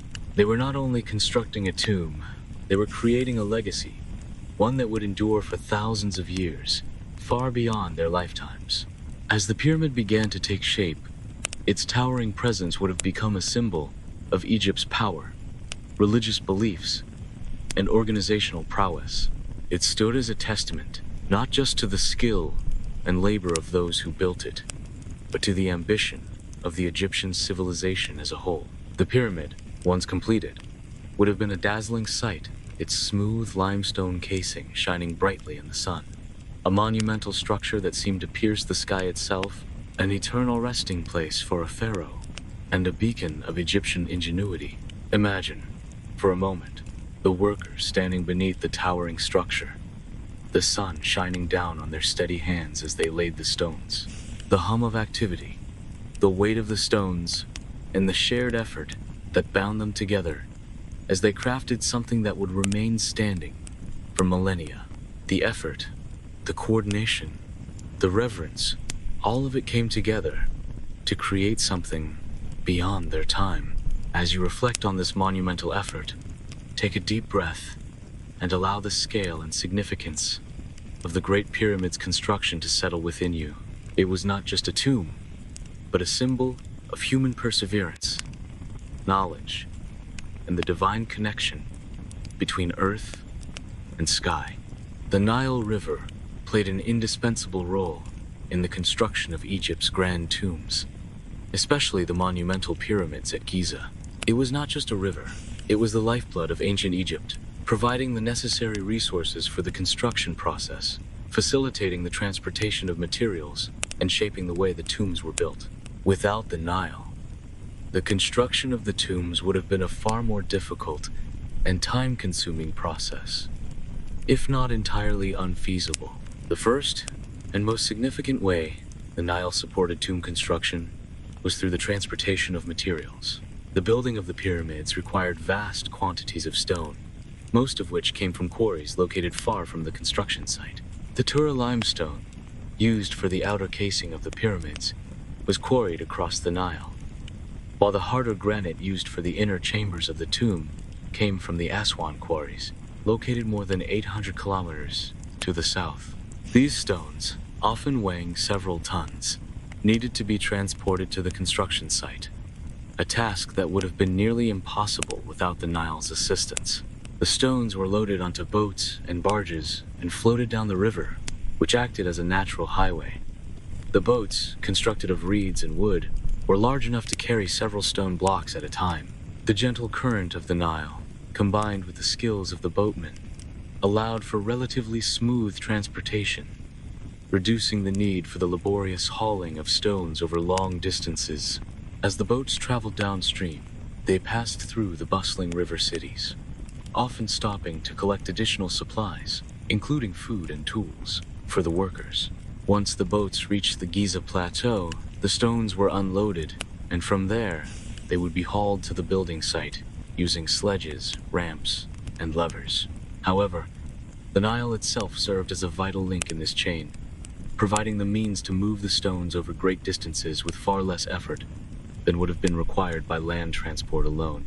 In addition to materials, the Nile also played a crucial role in the transportation of workers. The workers, especially those involved in large-scale projects such as the pyramids, came from different regions of Egypt. Many of them lived in worker villages near the tomb construction sites, while others were brought in as needed. The river facilitated the movement of workers from various parts of Egypt, allowing them to travel quickly and easily to the worksite. Workers would travel on boats, navigating the Nile, which acted as a natural transport route, ensuring that the labor force was readily available and could be rotated efficiently. The presence of the Nile, with its predictable flooding and rich resources, also meant that the surrounding land was fertile and suitable for growing the food needed to feed the large workforce. The river's seasonal flooding deposited nutrient-rich silt on the land, ensuring that crops could be grown to supply the workers with the sustenance they needed for the physically demanding task of tomb construction. Wheat, barley, and other staples were cultivated along the banks of the Nile, providing the necessary provisions for the workers and ensuring that the construction process could continue without interruptions. The significance of the Nile in the tomb building process goes beyond just its role in transportation. It was also symbolic of the divine order that the Egyptians believed governed the universe. The Nile, with its annual flooding and life-giving waters, was seen as a river of rebirth and regeneration. Just as the river brought life to the land each year, it also symbolized the passage to the afterlife. The tombs themselves, particularly those of the pharaohs, were designed to mimic the natural world, with the river's presence serving as a bridge between the mortal and spiritual realms. In this sense, the Nile was not just a tool for the construction of the tombs, but also an essential part of the spiritual landscape of the tombs themselves. The river's path, flowing northward through Egypt, symbolized the journey of the soul toward the afterlife. The tombs, particularly the pyramids, were built to align with the stars in the cosmic order, and the Nile, as the river that nourished the land and connected all parts of Egypt, was central to this symbolism. The workers, who saw their labor as a sacred duty, were also deeply aware of the Nile's significance. Their work, the moving of stones, the shaping of tombs, was not only a physical task, but a spiritual one. As they constructed the tombs, they were in essence creating a vessel that would carry the deceased through the river of life and into the afterlife. The Nile was seen as the divine river, the river of eternal life, and in this way, it was as integral to the tomb building process as the stones themselves. As you imagine the workers moving through the cool waters of the Nile, carrying their heavy loads and navigating the river's twists and turns, think of how the river itself shaped the course of history. The Nile was the lifeblood of Egypt, its steady flow ensuring the continuity of both the physical labor and the spiritual beliefs that were embedded in the construction of these monumental tombs. The workers, standing on the banks, loading their boats with stones, would have known that their labor was being guided by the very river that had sustained life in Egypt for centuries. Reflect on the quiet strength of the Nile, the steady current that moved not only the boats, but also the civilization itself. It was the source of life, sustenance, and spiritual connection. And without it, the great tombs and pyramids of Egypt would never have been brought to life. The tools used by the tomb builders of ancient Egypt were simple, yet remarkably effective, reflecting the resourcefulness and ingenuity of the workers. While they lacked the advanced machinery and equipment that we are accustomed to today, the tools they had were carefully designed and perfected over generations to meet the specific demands of tomb construction. These tools allowed the builders to carve massive stones with great precision, move heavy blocks, and create intricate carvings that would last for millennia. One of the most essential tools in the tomb builder's arsenal was the copper chisel. Copper, while relatively soft compared to other metals, was the material of choice for shaping and carving stone. Copper chisels were used to cut into the limestone, granite, and alabaster that made up the tomb's structure. Over time, the Egyptians developed a variety of chisels, with different shapes and sizes to meet specific needs. These tools were used by skilled craftsmen to carve detailed reliefs, hieroglyphs, and figures into the walls of the tomb, each stroke contributing to the spiritual narrative that would accompany the deceased on their journey to the afterlife. Though copper was the primary metal used, Bronze tools were also employed. Bronze, which was made by alloying copper with tin, was harder and more durable than copper alone, making it useful for more demanding tasks. As bronze became more widely available, it allowed the tomb builders to create sharper and more efficient tools. However, it was still the artisan's skill and experience that determined the effectiveness of these tools, not just the material. The ability to control the chisel, to know just how much pressure to apply to the stone, was crucial in achieving the fine details of the carvings. To complement the chisels, the tomb builders also used hammers made of wood or stone. These were used to strike the chisels and to shape the stones. The weight and shape of the hammer were important factors in the precision of the work. The workers would use these hammers to strike the chisel with careful force, breaking away small pieces of stone. Over time, they perfected the technique of using these tools to achieve smooth, straight edges and sharp, fine details. Saws were another important tool, particularly for cutting stone and wood. While the Egyptians did not have saws, as we know them today, they used copper saws with a serrated edge to cut through softer stones, like limestone. The teeth of the saw were made by attaching tiny copper or bronze blades to a wooden handle. Sawing was a labor-intensive process, but with patience and skill, the workers could create straight cuts and even joints, which were essential for the construction of the tomb's chambers. The lever, a simple yet ingenious tool, was used extensively in the construction of the tombs, especially for moving massive stone blocks. The workers would use wooden beams as levers to lift the heavy stones and position them into place. This method of using levers, combined with ropes and ramps, allowed the builders to lift the stones with relative ease, reducing the need for physical strength alone. By applying pressure to one end of the lever, the workers could lift stones that weighed several tons, a remarkable feat considering the lack of modern machinery. Ramps were another vital tool in the construction of the pyramids, especially as the tombs grew taller. Workers would build inclined ramps that wound around the structure, gradually lifting the stones higher as construction progressed. These ramps were often made from mud brick and rubble, and they were used to move stones from the ground to the higher levels of the pyramid. The ramps themselves were an innovation of the builders, as they allowed for a steady and efficient movement of materials, even for stones that were incredibly heavy. The Egyptians also developed measuring tools, essential for ensuring the precision of the tomb's construction. The most common of these was the plumb line, a simple tool consisting of a string with a weight at the end. The plumb line allowed the builders to create perfectly vertical lines, ensuring that the tomb's walls were straight and properly aligned. Similarly, string and cords were used to measure distances and ensure that the layout of the tomb was accurate. These tools were crucial for maintaining the exact proportions that were required for both practical and symbolic reasons.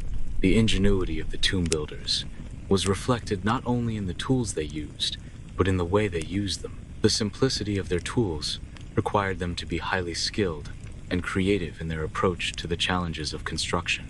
For example, the workers had to constantly adapt their tools and techniques depending on the stone they were working with. Softer stones like limestone could be carved with relative ease, but harder stones like granite required more effort and innovation.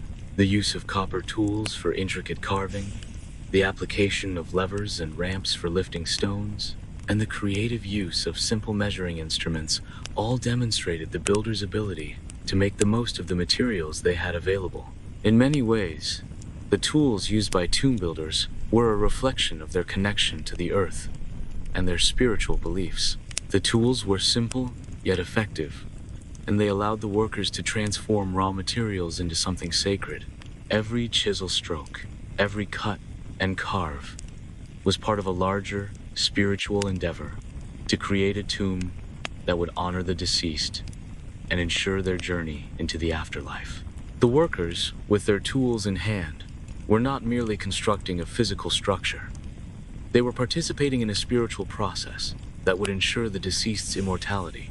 As you reflect on the tools of the tomb builders, think of the delicate balance between craftsmanship and spirituality. The simple copper chisel, the wooden hammer, the rope, and lever, each one was not just a tool of construction. but a tool of creation. Through their innovation and ingenuity, the workers crafted not only monumental tombs, but a spiritual legacy that would last for millennia. The scale of tomb construction in ancient Egypt, particularly the pyramids and royal tombs, was nothing short of monumental. These were not mere resting places for the deceased. They were grand, awe-inspiring structures built to honor pharaohs and high-ranking officials, ensuring their safe passage into the afterlife and preserving their memory for eternity. The sheer magnitude of these tombs, especially the pyramids at Giza, reflects not only the engineering prowess of the ancient Egyptians, but also the profound spiritual and cultural importance they attached to these structures. The pyramids, particularly the Great Pyramid of Giza, built for Pharaoh Khufu, stand as an enduring testament to the ambition, resourcefulness, and dedication of the ancient Egyptians. The Great Pyramid, originally standing at 146.6 meters tall, covered an area of 13 acres at its base. It consists of approximately 2.3 million stone blocks, each weighing between 2.5 and 15 tons, making it one of the largest stone structures ever constructed. The enormity of the pyramid required not only advanced planning but also a vast workforce to carry out the tasks of quarrying, transporting, and placing each massive block. The royal tombs in the Valley of the Kings, while smaller than the pyramids, were no less ambitious in their scale. These tombs, which housed the mummies of the pharaohs and high-ranking nobles, were carved deep into the mountainsides, with elaborate burial chambers, passageways, and intricate murals. The construction of these tombs required both skilled craftsmen and laborers, as well as priests who oversaw the spiritual rituals necessary for the safe passage of the deceased into the afterlife.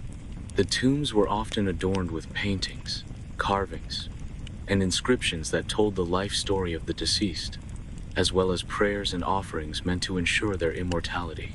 Building such monumental tombs required immense manpower, and estimates suggest that the number of workers involved in these projects could have been in the thousands. The workers were divided into specialized teams, each with its own tasks, including stone cutting, transportation, decoration, and religious rituals. For the construction of the Great Pyramid alone, scholars estimate that around 20 to 30 workers may have been involved, though some estimates suggest the number could have been as high as 100 if considering all the labor force over the years. This number included not just the masons and carpenters, but also the laborers who carried stones, the engineers who designed the ramps and other systems for lifting stones, and the priests who conducted ceremonies to bless the work. The organization of the workforce was carefully structured. The workers likely lived in temporary workers' villages, especially near the pyramid construction sites, such as the famous village of the pyramid builders at Giza. These villages, uncovered by modern archaeologists, provide evidence of the large, organized communities that lived and worked near the tombs. The workers' homes were simple, mud brick structures, and evidence suggests that the workers were not slaves, as is commonly believed, but were employed as part of a highly organized and well-supported labor force. Many of the workers were seasonal laborers who worked during the flooding of the Nile, when agricultural activities were paused, and they were fed and housed by the state. In addition to the core workforce, there were also supervisors and foremen who managed the different tasks on the construction site and ensured that everything was being done according to plan. The architects and engineers had to carefully design the tombs, taking into account not only the aesthetics and religious significance, but also the practicality of construction. The precision of the pyramids, especially in their alignment with the stars and the cardinal points, speaks to the advanced knowledge that the Egyptians had of geometry, astronomy, and engineering. In the case of the Valley of the Kings tombs, the construction was equally elaborate, but followed a different method. Rather than building up large stone structures like the pyramids, these tombs were carved directly into the rock. Rock-cut tombs were painstakingly created by teams of workers who chipped away at the limestone cliffs to create burial chambers and long passageways. The size and complexity of each tomb depended on the status of the individual. with the tombs of pharaohs being the most elaborate, often containing multiple chambers, corridors, and elaborate murals depicting scenes from the deceased's life, as well as religious symbols to ensure their passage into the afterlife. Despite their different forms, the pyramids and tombs of the Valley of the Kings share a similar spiritual purpose. Both were designed to facilitate the eternal life of the deceased, and both required extraordinary human effort to create. The workers who built them were not just laboring for a paycheck or for the glory of the pharaoh. They were constructing sacred spaces that would protect the souls of the deceased and allow them to transcend into the divine. This spiritual aspect made the monumental scale of the tombs even more meaningful. The vast labor force knew that their efforts would last beyond their own lifetimes, preserving the memory of Egypt's greatest rulers for thousands of years. As you reflect on the sheer scale of these tombs, imagine the thousands of hands that worked tirelessly, day after day, to bring these monumental structures to life. Picture the workers moving the massive stones, the masons chiseling away at the stone to create intricate carvings, and the priests performing their sacred rituals. Each person, whether they were part of the planning, construction, or spiritual process, played a role in creating something that would stand the test of time, a symbol of Egypt's divine power and eternal glory. Let the enormity of these projects settle in as you contemplate the legacy that these workers left behind. Their work continues to echo through the ages, and the number of people involved in each project, though long gone, is still felt today in the awe inspired by these timeless monuments.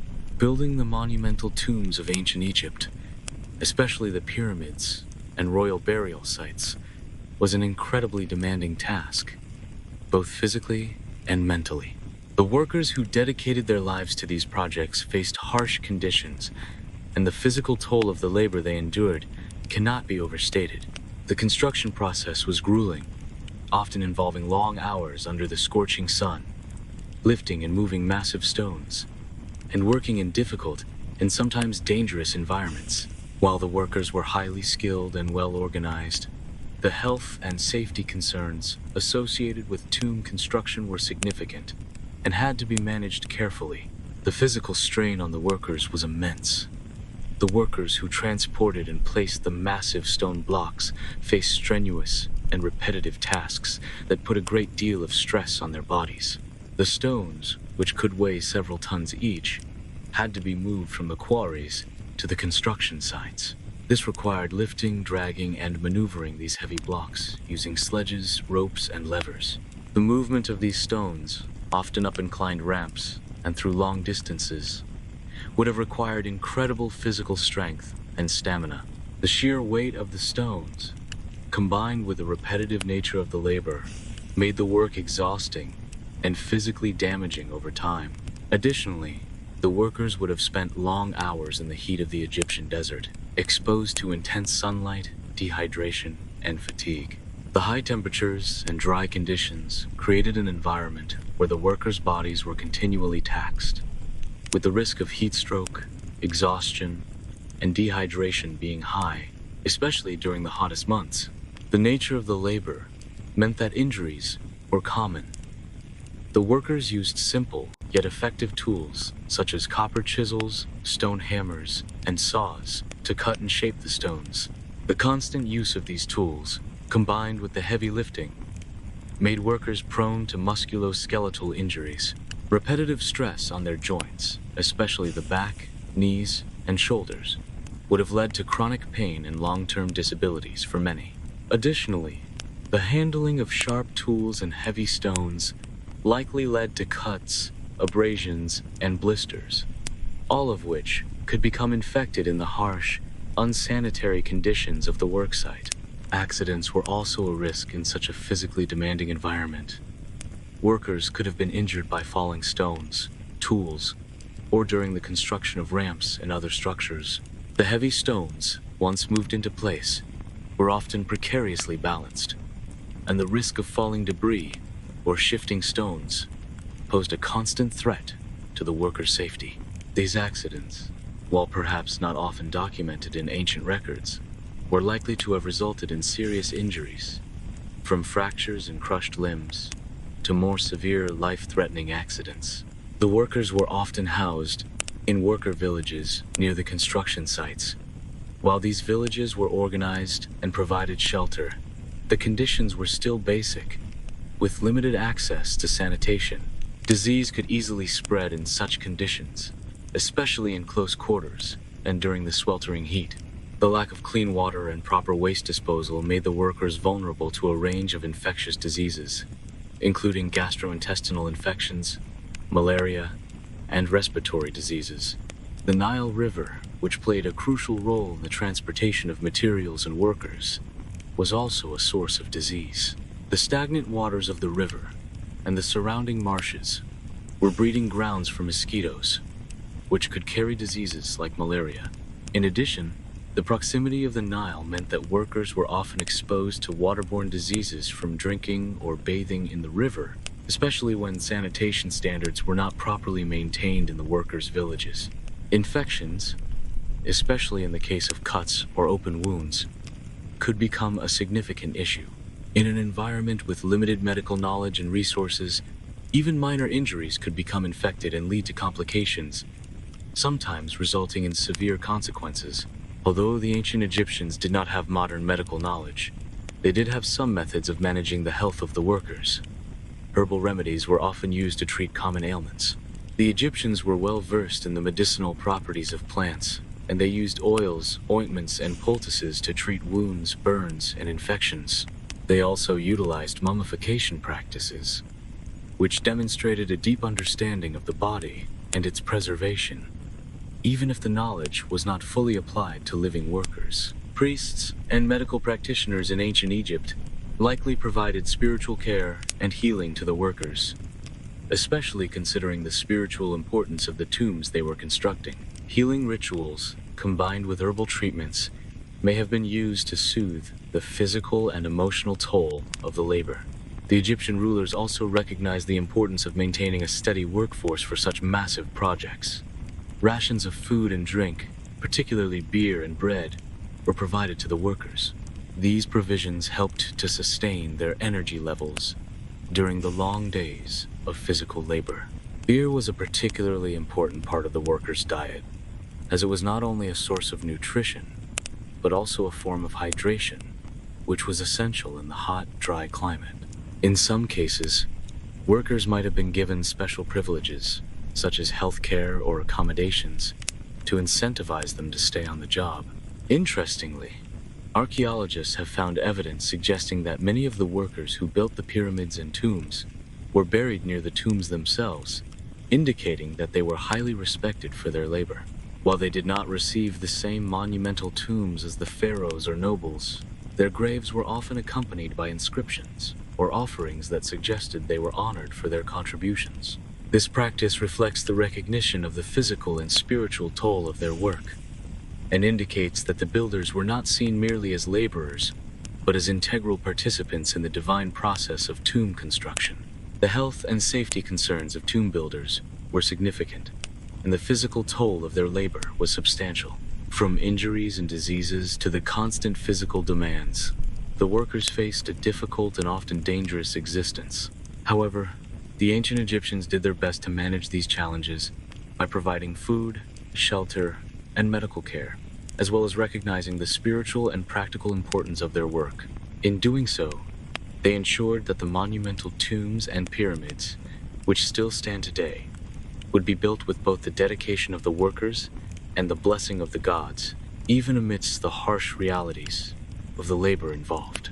Burial of the tomb builders themselves reflects a unique aspect of ancient Egyptian society: the deep respect and reverence for the workers who played an essential role in constructing the tombs of the pharaohs and nobles.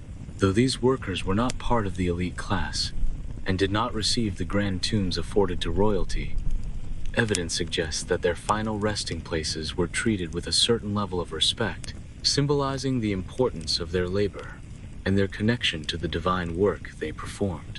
Tomb builders, particularly those working on the Grand Pyramid projects, were often buried near the sites where they had spent years working.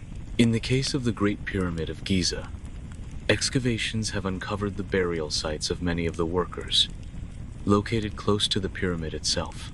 These workers were typically interred in simple graves made from mud brick or stone, and their tombs were modest in comparison to those of the pharaohs. However, the proximity of their burials to the monumental structures they helped build suggests that they were seen as integral participants in the process of ensuring the pharaoh's safe journey to the afterlife. The graves of the tomb builders, though not grand, often contained small offerings. These offerings were likely provided by the state or by the workers' families, symbolizing the workers' importance and the recognition of their spiritual contribution to the project. Items such as pottery, food, and small statues were commonly placed in these graves, providing the workers with sustenance for their journey into the afterlife, just as the tombs of the pharaohs were furnished with similar offerings. Interestingly, some of the tombs of the workers were found to contain inscriptions, either identifying the individual or offering prayers for their well-being in the afterlife. These inscriptions were often simple, but indicated that the workers were seen not merely as laborers, but as part of a spiritual community, serving a divine purpose in the construction of these eternal structures. The presence of these inscriptions, along with the offerings, suggests that the tomb builders were viewed with a degree of reverence and respect for the role they played in assisting the deceased on their journey to the afterlife. There is evidence that some tomb builders may have been buried in small personal tombs that, while modest, were still dedicated resting places. For example, in the workers' village near the pyramids, archaeologists have discovered that many of the workers were buried in simple tombs marked by stelae, or small monuments.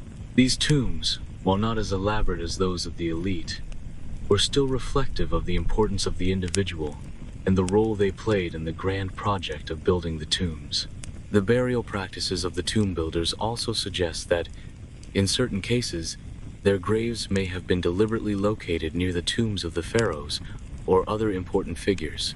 This close proximity indicates that the builders were seen as an integral part of the burial process, helping to ensure that the deceased would be properly honored in the afterlife.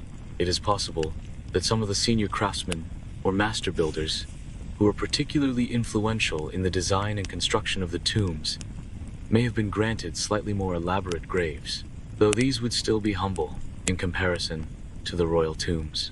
While the grand tombs of the pharaohs were designed to protect and honor the deceased for eternity, the tomb builders' graves were a quieter form of recognition.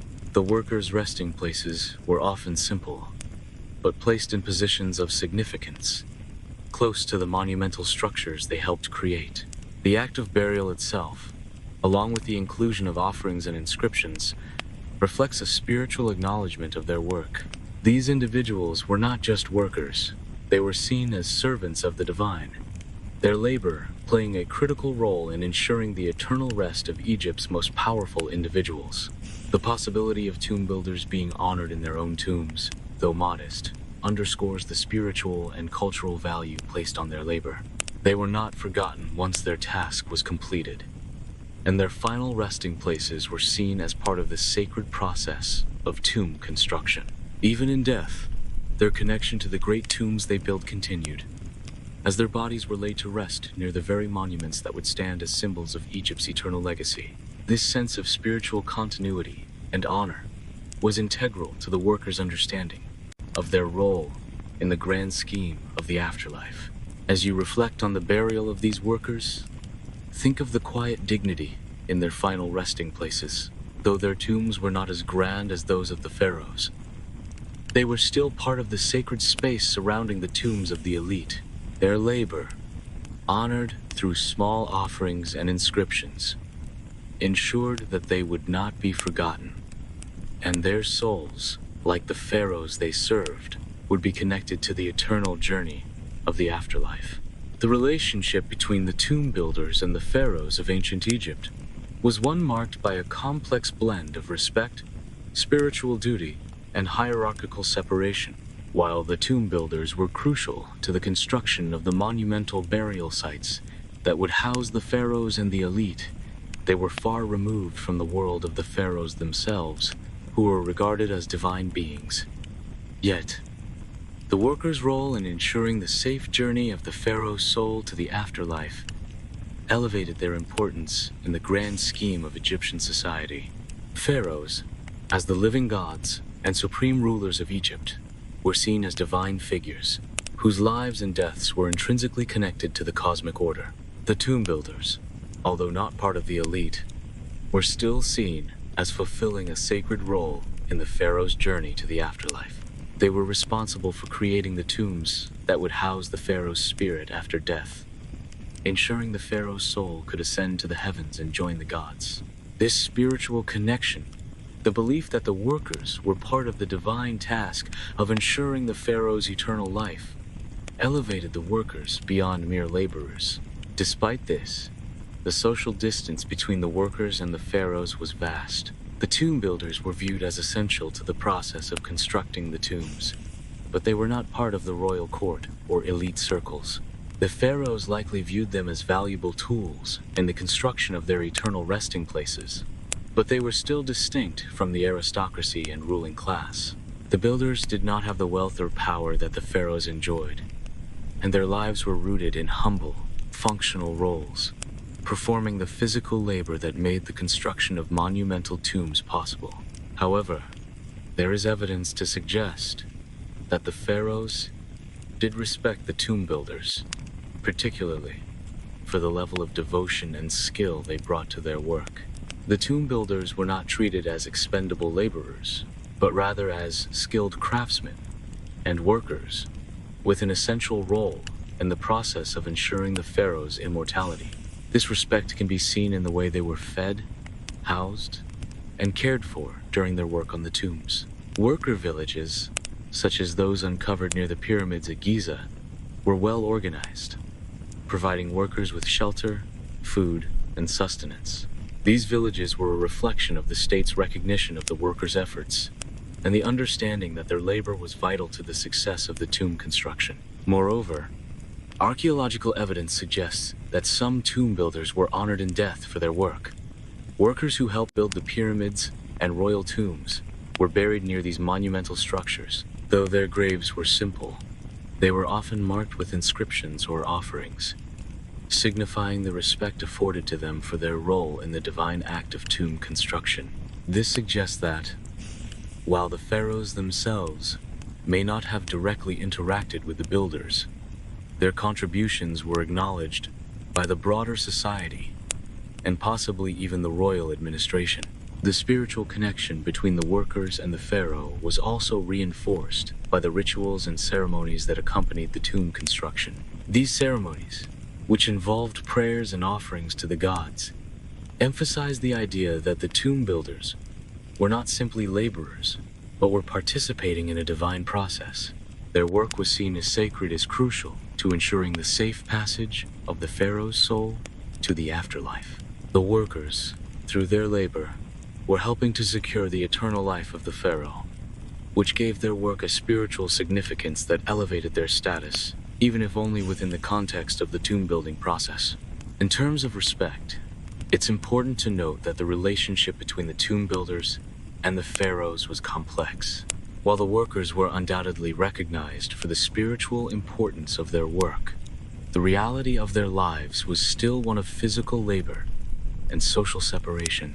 The tomb builders lived in worker villages, away from the grand palaces of the pharaohs, and their graves, though near the tombs they constructed, were humble. The pharaohs did not likely interact directly with the workers, and while the workers may have been respected for their skill, the social hierarchy ensured that they remained far from the royal family's world. However, the tomb builders were aware that their work was integral to the immortality of the pharaoh, and in a way, they were serving a divine purpose by ensuring the proper burial of the king. Their reverence for the gods and their belief in the afterlife likely inspired a sense of pride in their work, knowing they were part of something greater than themselves. Their labor helped ensure that the pharaoh's soul would transcend into the afterlife, a belief that gave their work spiritual weight, even if they were not physically close to the pharaoh.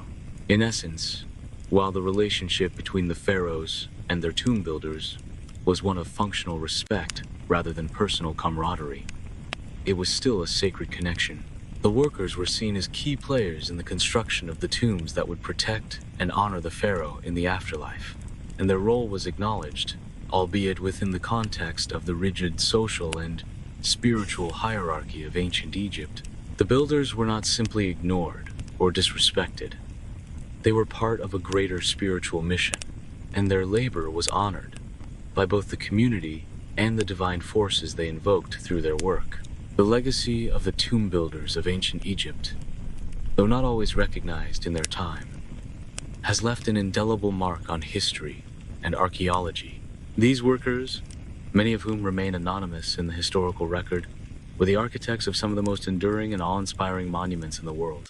Their work, particularly in constructing the pyramids and royal tombs, has shaped not only our understanding of ancient Egyptian civilization, but also our appreciation for the skills, knowledge, and dedication required to create such monumental structures.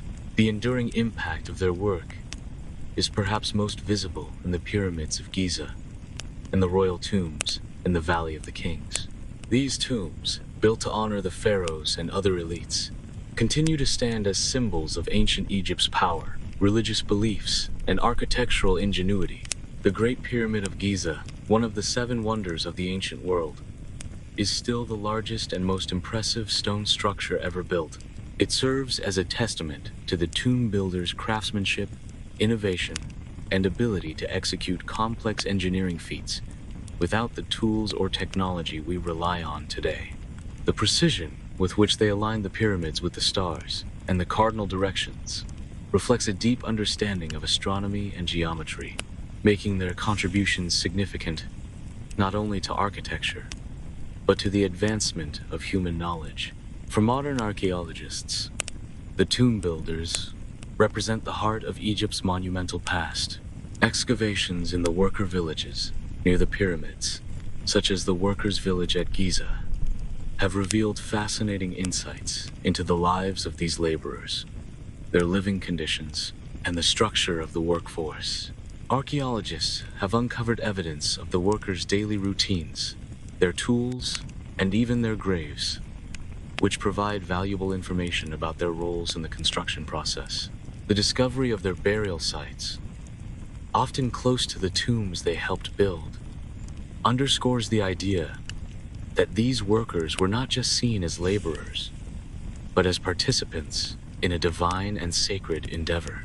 These findings help archaeologists and historians reconstruct the social organization of ancient Egypt and shed light on the complexity of the pyramid construction process. The workers' graves and the offerings found within them reveal that the tomb builders were respected for their labor. The inscriptions and objects discovered in their burial sites suggest that they were honored for their contribution to the construction of the pharaoh's tomb, reflecting a recognition of their spiritual significance. Though they may not have received the same grand tombs as the pharaohs, their resting places were close to the monumental structures, symbolizing their close connection to the divine work they completed. In the modern world, tomb builders are remembered not only for their role in the construction of tombs, but also for the larger cultural and spiritual contributions they made. Their work has become a symbol of dedication, sacrifice, and the belief in an afterlife that transcends the physical world. Today, the tombs they built serve as a reminder of the ancient Egyptians' religious devotion and their complex understanding of the afterlife. The legacy of the tomb builders is also evident in the continued study of Egyptian architecture, engineering, and art. The tomb builders may have been anonymous in their time, but their legacy endures in the very monuments they constructed. In a way, their work continues to speak to us across millennia, telling the story of a civilization that valued both the physical and spiritual aspects of life. Their efforts were not simply about building a tomb for a pharaoh. They were creating a bridge between the living and the dead, ensuring the eternal rest and immortality of the ruler, and by extension, the continuity of Egypt itself. Today, as visitors and scholars marvel at the pyramids, temples, and tombs that dot the Egyptian landscape, the tomb builders are silently acknowledged. Their work has become a symbol of human creativity and ingenuity, of labor that not only shaped the physical world, but also played a part in shaping the Egyptian belief system.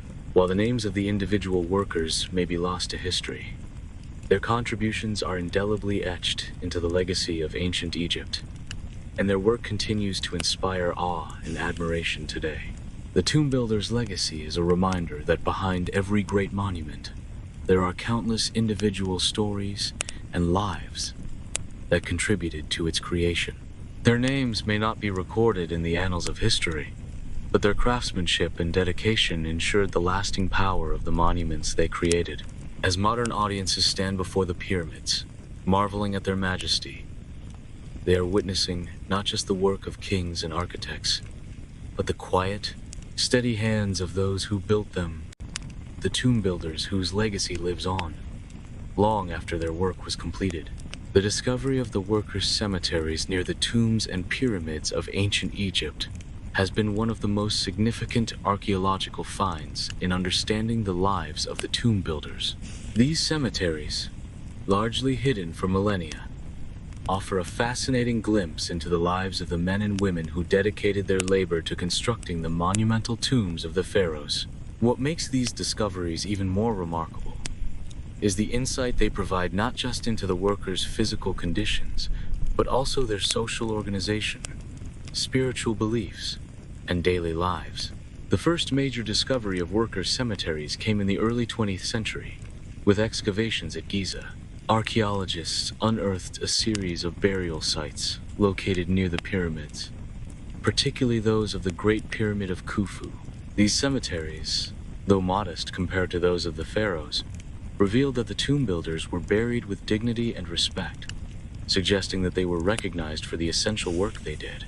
The presence of these cemeteries, close to the pyramids they had built, reinforced the idea that these workers were seen as integral to the divine task of creating a tomb that would ensure the pharaoh's eternal life. The workers' cemeteries were found to contain graves of both men and women, with a variety of burial practices. Some graves were simple, while others were more elaborate, indicating a differentiation in status, possibly based on the role of the individual worker.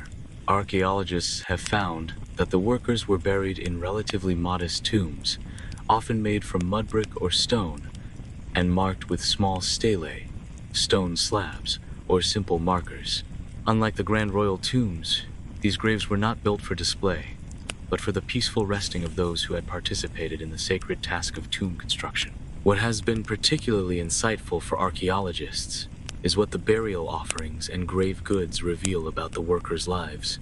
Many graves contained objects that were placed as offerings for the afterlife, such as pottery, food, tools, and personal items. These items reflect the daily lives of the workers, their basic needs and routines, but also their connection to the sacred and spiritual nature of their work. Some graves contained more luxurious items, such as jewelry or small statues, indicating that some workers may have had higher status or played more important roles in the construction process.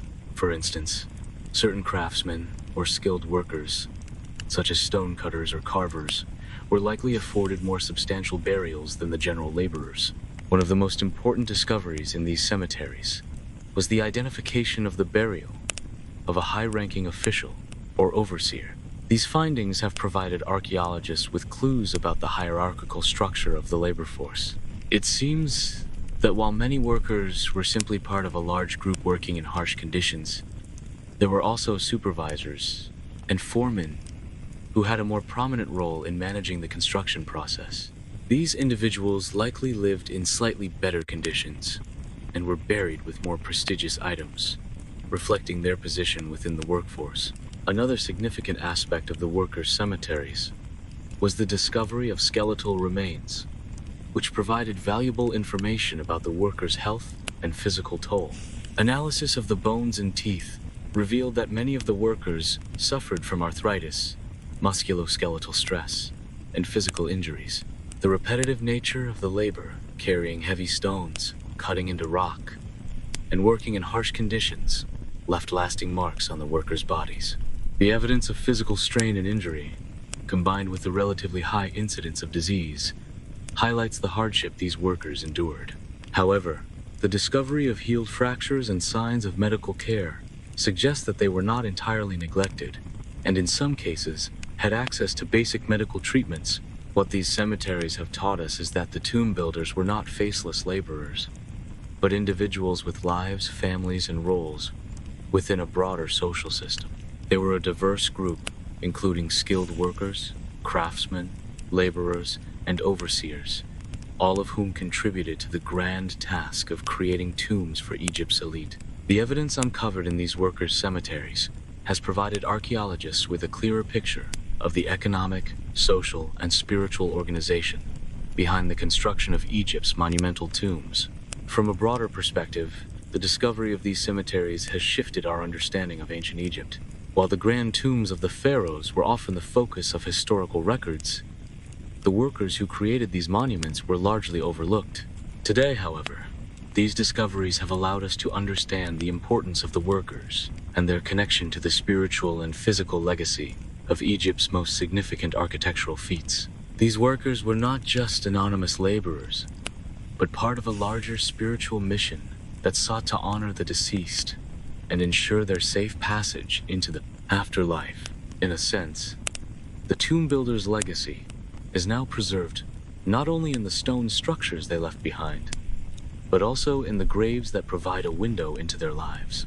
These workers, though long gone, continue to speak to us through the artifacts and remains they left behind, helping us to understand their role in one of the greatest civilizations in human history. The workers' burial sites, once hidden in the sands of time, have revealed much about the people who shaped Egypt's tombs, offering a fascinating glimpse into the human side of the pyramid-building process.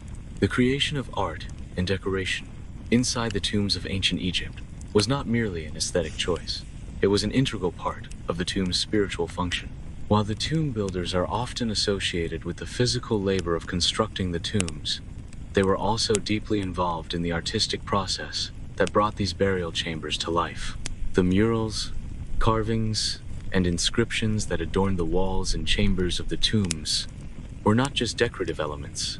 They were carefully crafted to ensure that the deceased would have everything needed for a successful journey into the afterlife.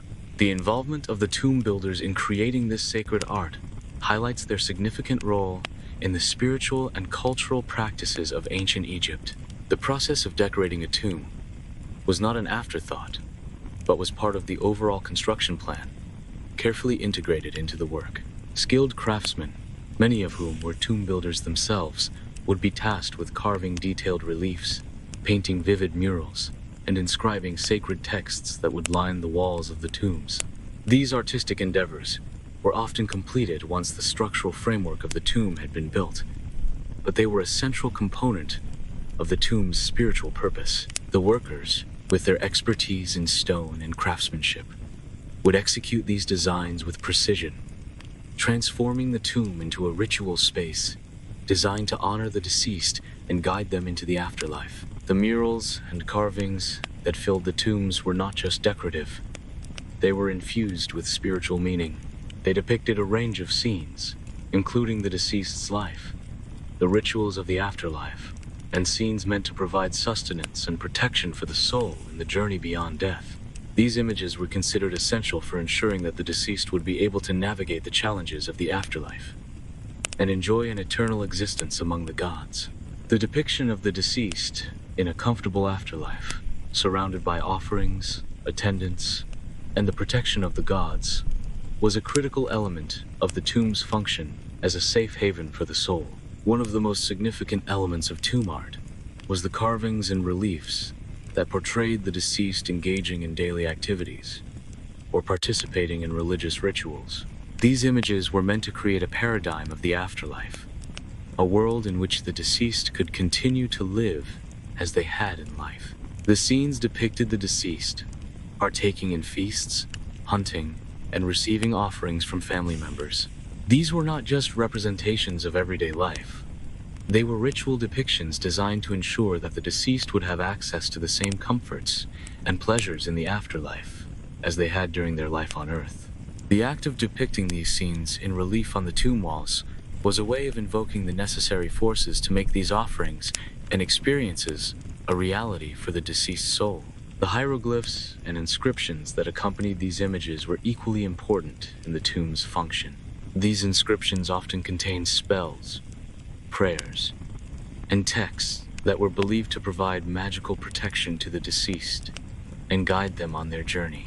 One of the most famous of these texts is the Book of the Dead, a collection of spells and prayers written on papyrus or painted on the walls of the tombs. These texts were designed to help the deceased navigate the challenges they would face in the afterlife, including the judgment of the soul in the Hall of Ma'at, where the heart of the deceased was weighed against the feather of truth. The tomb builders would have meticulously carved these spells and texts into the walls, ensuring that the necessary spiritual protection was in place for the deceased. In addition to these spiritual and protective elements, the tomb's art also functioned as a symbolic guide. The murals and inscriptions were meant to reinforce the social status of the deceased and to remind the living of the deceased's role in life. Depictions of the deceased in elaborate clothing, receiving offerings, and accompanied by family members served as a way of preserving the memory of the individual. The tomb was not only a place for the soul to rest, but also a memorial to the deceased's legacy, ensuring that their name and deeds would be remembered by future generations. The involvement of the tomb builders in the creation of this art highlights the interconnectedness of the physical and spiritual aspects of tomb construction. The workers who carried out the painstaking task of carving the stone, painting the walls, and inscribing the sacred texts were contributing to something far greater than a mere building. They were participating in the divine work of ensuring the safe passage of the deceased to the afterlife, and their artistry was an essential part of the tomb's function as a spiritual vessel. For the builders themselves, the creation of this art was also a spiritual act. The work was not simply a mechanical task. It was a form of devotion.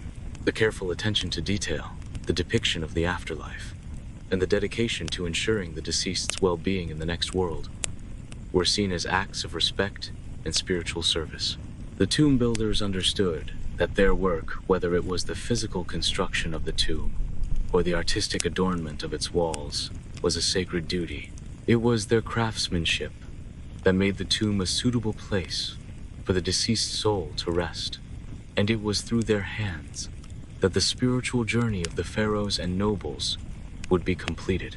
The art and decoration inside these tombs remain as testaments to the skill, dedication, and spiritual devotion of the tomb builders.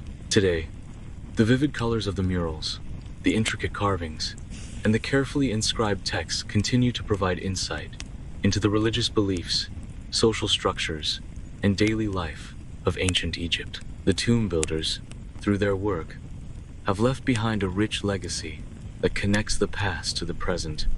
Their artistry continues to inspire awe and admiration, preserving the sacred stories of Egypt's most important individuals for all eternity. The contributions of the tomb builders of ancient Egypt have often been overlooked in historical narratives, not because their work was insignificant, but because it was inherently silent and invisible in the grand narrative of Egypt's monumental achievements. The tomb builders were not the rulers or the elite, whose names were often recorded and whose deeds were immortalized in written history. Instead, their labor was anonymous, a quiet, behind-the-scenes effort that supported the creation of the grand tombs and pyramids that have become the symbols of Egypt's power. In ancient Egypt, the pharaohs and nobles were the focus of attention, celebrated for their wealth, accomplishments, and divine status. Their names were inscribed on monuments, their stories etched into the walls of temples, and their tombs filled with treasures and elaborate artwork. By contrast, the tomb builders, the laborers, craftsmen, and artisans who spent years constructing these monumental structures left behind little personal record. Their names were not inscribed on the tombs they worked on, nor were their individual contributions celebrated in the same way as those of the elite. This lack of recognition in historical texts has contributed to the silence surrounding their roles in the construction of Egypt's greatest monuments. Yet, this silence does not diminish the significance of their contributions. The work of the tomb builders was central to the creation of Egypt's legacy. Without their skill, dedication, and labor, the monumental tombs, which remain a testament to Egypt's civilization, would not have been possible. Their work was foundational, and their contributions shaped not just the physical structure of the tombs, but also the spiritual and cultural legacy of ancient Egypt.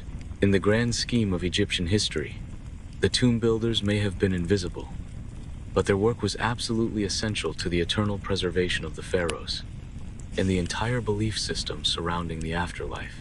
The quiet nature of their labor makes their contributions even more profound. Unlike the pharaohs, whose lives were filled with public ceremonies and lavish celebrations, the tomb builders worked in relative obscurity, focused on their task with quiet dedication. Their work was not about personal glory or recognition. It was about fulfilling a spiritual duty. They labored under difficult and often dangerous conditions, yet their focus was on the sacred nature of their task, creating the eternal resting places for Egypt's rulers, and ensuring that the deceased would be able to pass into the afterlife. The lasting effects of their work, though silent, are profound. The pyramids, temples, and tombs they built still stand today as some of the most magnificent structures in the world. The art and decoration inside these tombs, created by the tomb builders, continue to inspire awe and fascination. These workers, through their quiet and enduring efforts, have left a legacy that continues to shape our understanding of ancient Egypt. While their names may not be remembered individually, their collective efforts are forever etched into the very fabric of Egypt's history. As we reflect on the quiet nature of their labor, it becomes clear that their anonymity is part of what makes their contributions so significant. The tomb builders were not seeking fame or recognition. They were focused on the sacred task at hand, knowing that their work would transcend their lifetimes and become part of the enduring legacy of Egypt.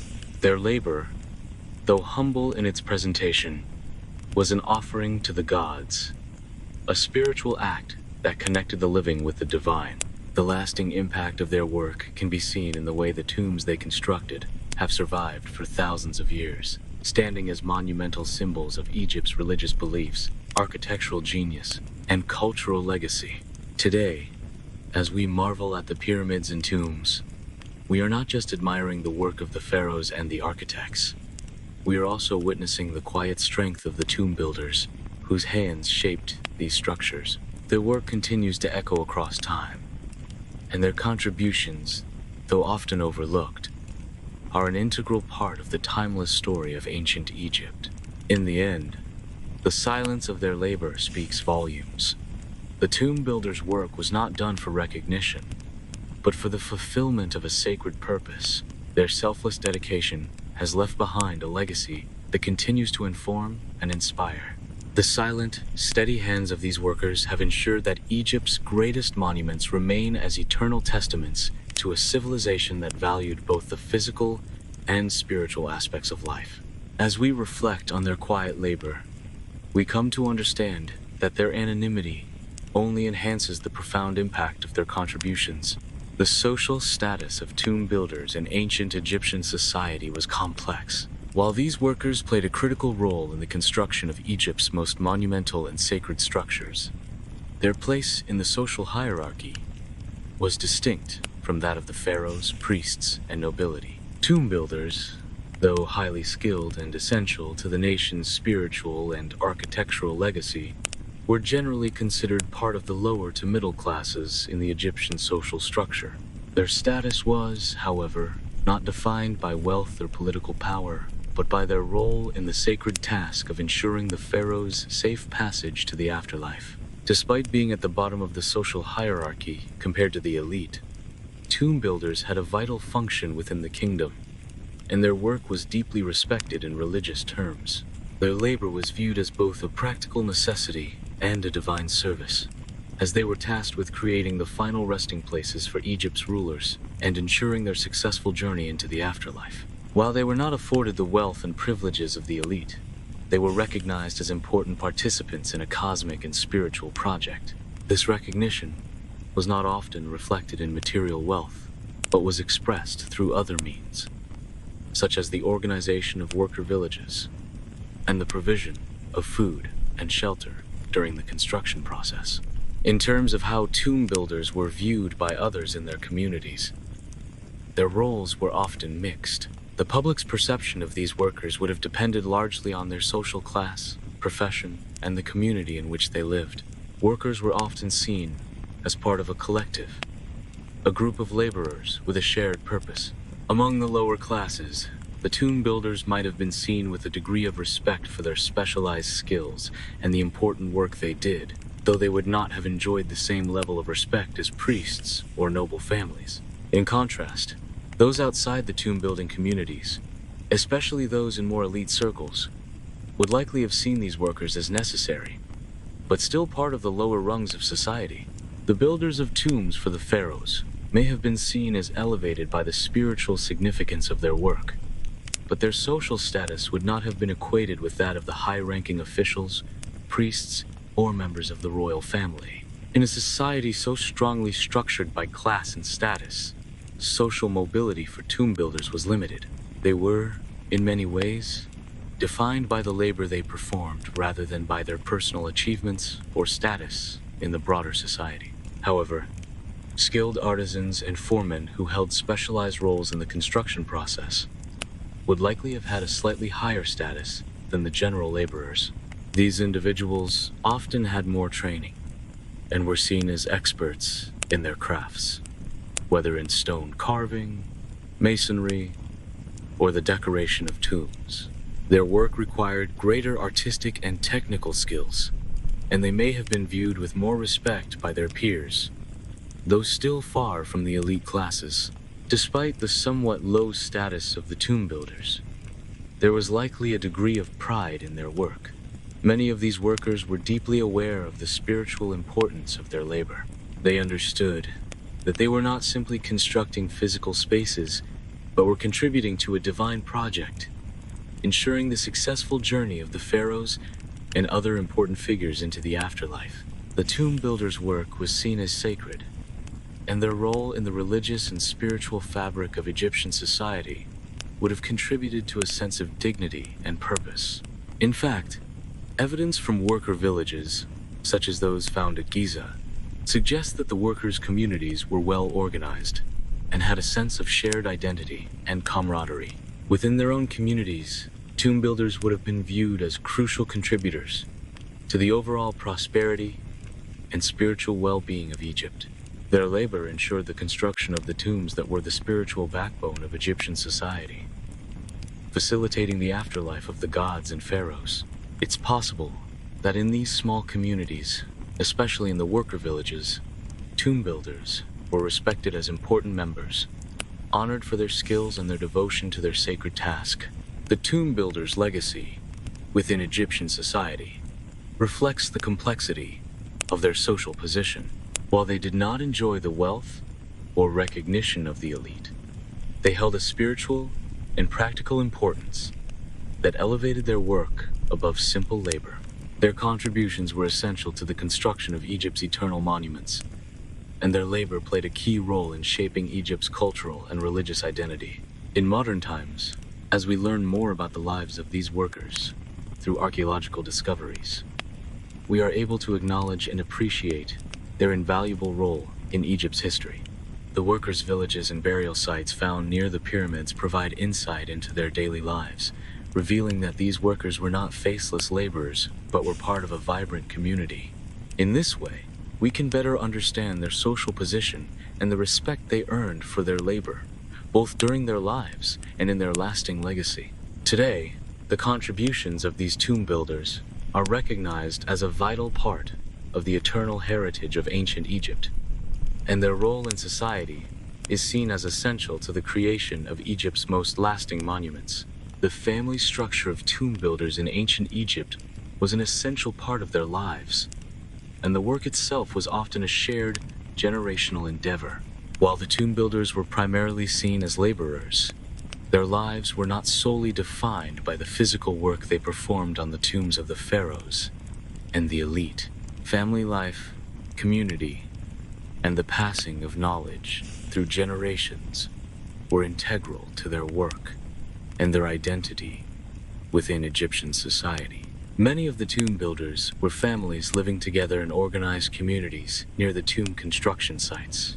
In the worker villages, such as those uncovered at Giza, the family units were central to the social fabric of the community.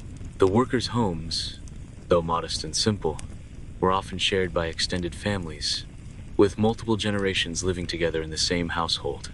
This close-knit family structure played a significant role in maintaining the social cohesion and stability of the tomb builder communities. Families worked and lived together, creating a sense of shared purpose and camaraderie. The involvement of multiple generations in tomb building was particularly significant. It was not uncommon for a father to pass down his craft to his son, creating a generational connection to the tomb building profession. This apprenticeship system allowed the skills required to build and decorate tombs, such as stone cutting, masonry, and carving, to be passed down within families. Children often learn the craft from their parents, growing up with a deep understanding of the sacred nature of the work and the spiritual importance of the tombs they helped to create. As children grew, they would begin to participate in the work, initially by assisting their parents with simpler tasks, and eventually taking on more complex roles as they matured and honed their skills. The labor was often divided by age, with the younger workers carrying out physically demanding tasks, such as moving stones or working the ramps, while the older generations focused on more specialized roles, such as carving and decoration. In this way, the work was a family-oriented affair, passed down from one generation to the next, with the knowledge and skills evolving and growing within families over time. However, the work of the tomb builders also had a profound impact on their families. Tomb building was not just physically demanding for the workers. It also affected their family's way of life. The labor was long, hard, and repetitive, requiring the workers to spend long hours away from their homes and families. While the workers were housed near the construction sites, often in temporary villages, they still faced separation from their extended families in some cases. Additionally, the physical toll of the work, which often included lifting heavy stones, cutting stone, and spending long hours in the heat, meant that workers would frequently suffer from injuries or chronic ailments, which could affect their ability to provide for their families. Despite these challenges, the sense of community within the worker villages meant that families were not entirely isolated. The village system provided a support structure where workers could rely on each other for assistance, both in their labor and in their personal lives. The workers' wives and children often played an important role within the community as well.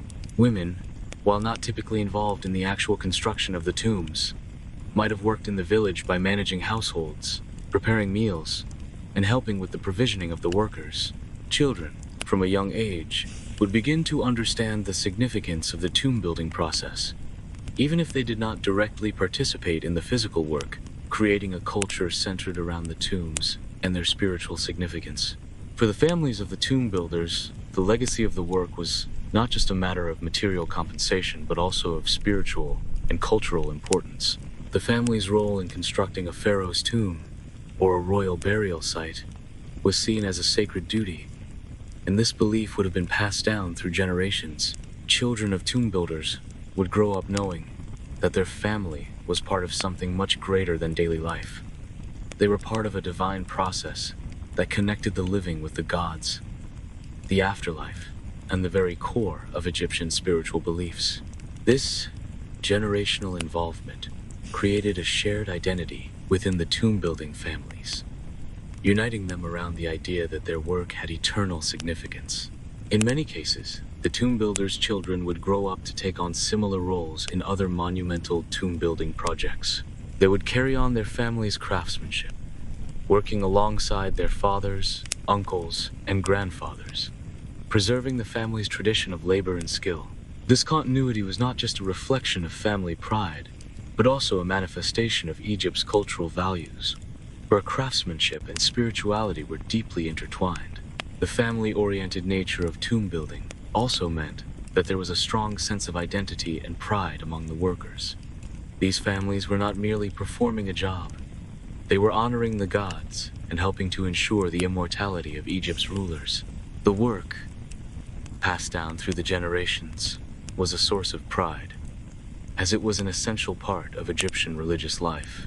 In fact, families might have seen their participation in the construction of royal tombs as a way of securing their own place in Egypt's spiritual history, linking their own lives to the grandeur and eternity of the pharaoh's tomb.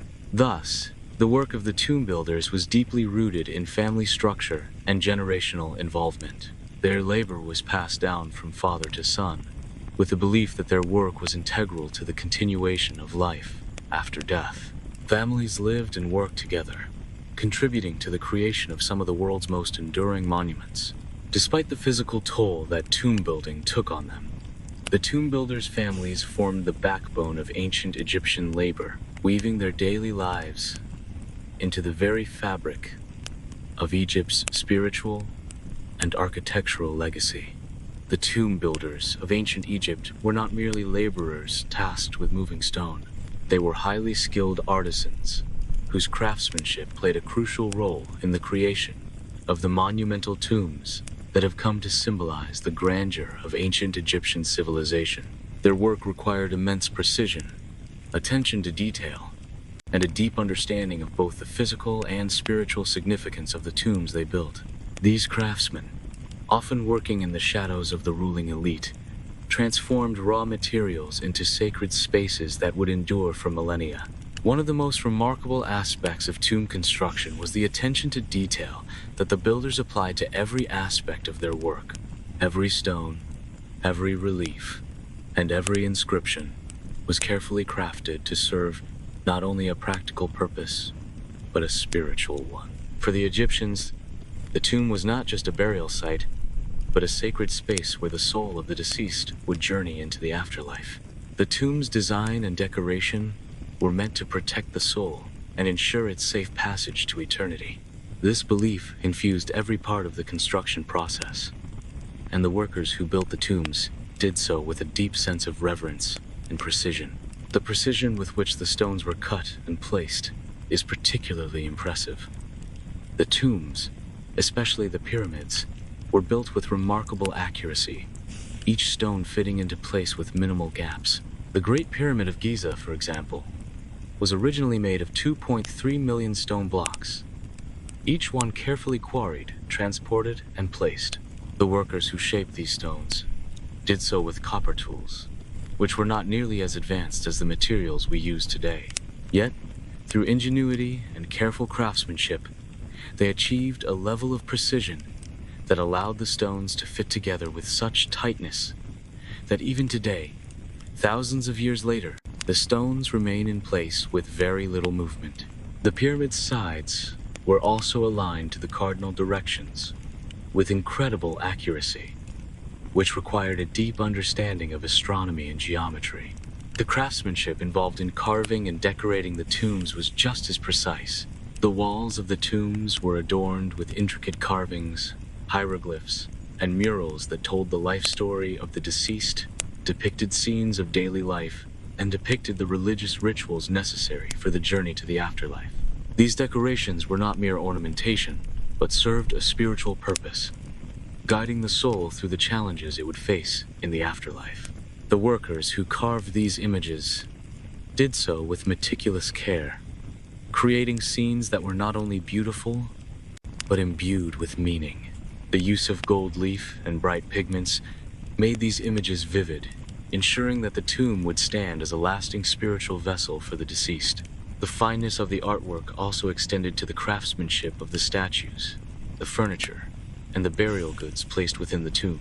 Many tombs contained finely crafted statues, sarcophagi, and wooden chests, all intricately carved and decorated with symbols of protection and prosperity. These objects, although functional, were also spiritual in nature, designed to ensure that the deceased would have everything they needed for eternity.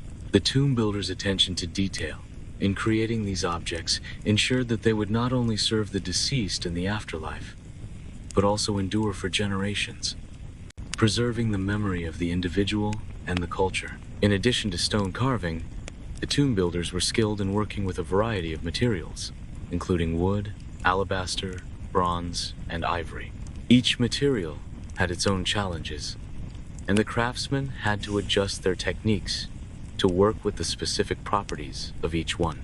The wooden coffins and sarcophagi, for example, were carefully crafted to fit the body of the deceased perfectly, with intricate carvings that conveyed the deceased's status and role in life.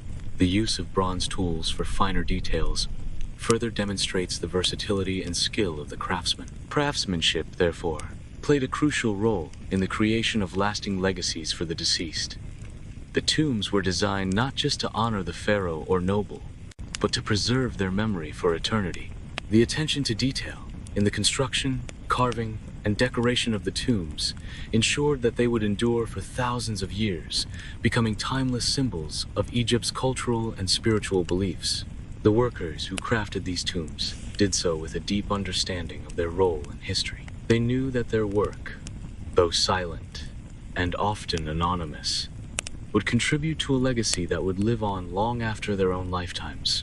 In today's world, the pyramids, royal tombs, and artistic masterpieces that were constructed by the tomb builders continue to fascinate and inspire. The legacy of these craftsmen is still visible in the intricate details of the tombs and the artifacts they left behind. These structures stand not only as physical monuments, but as representations of human creativity, dedication, and spiritual devotion. The tomb builders' craftsmanship ensured that the tombs they created would be more than just structures of stone and earth. They would be eternal testaments to the power, culture, and beliefs of one of the world's greatest civilizations. The legacy of the tomb builders is not just in the monuments they constructed, but in the craftsmanship and artistry that went into each piece.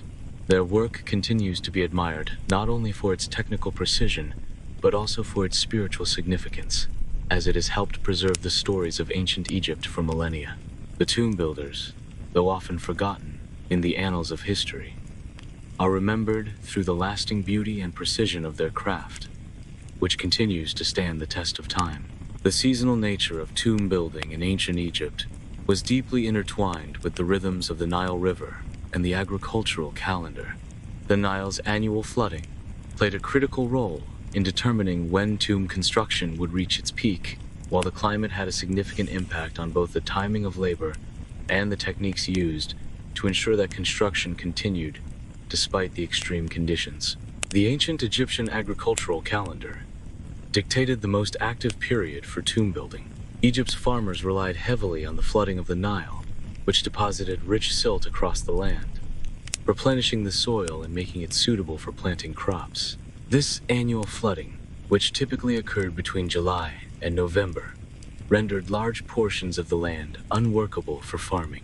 As a result, many of the workers, particularly those from rural areas, were temporarily freed from agricultural labor and redirected to tomb construction projects.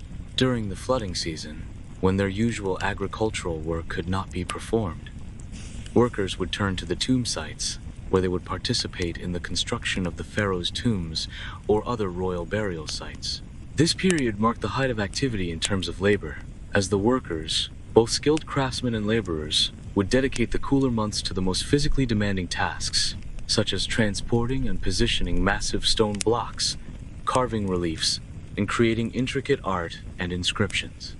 This seasonal influx of workers allowed the tomb construction projects to progress at a rapid pace, as the workforce swelled and focused entirely on the tomb building effort. The off-season, during the rest of the year when the Nile receded and the fields were worked again, would have seen a reduced labor force on the tomb sites.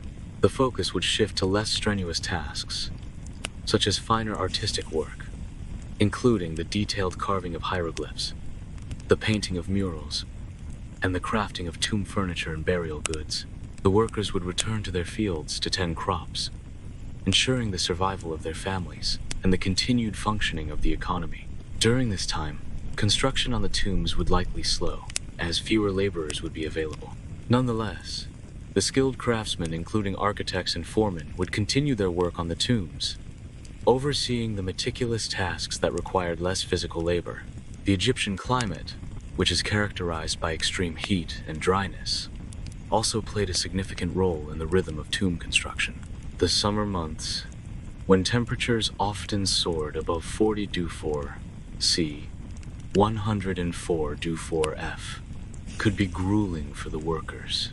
To mitigate the effects of the heat, construction would typically begin early in the morning, when temperatures were cooler, and work would continue until the heat of midday, when the workers would take a break.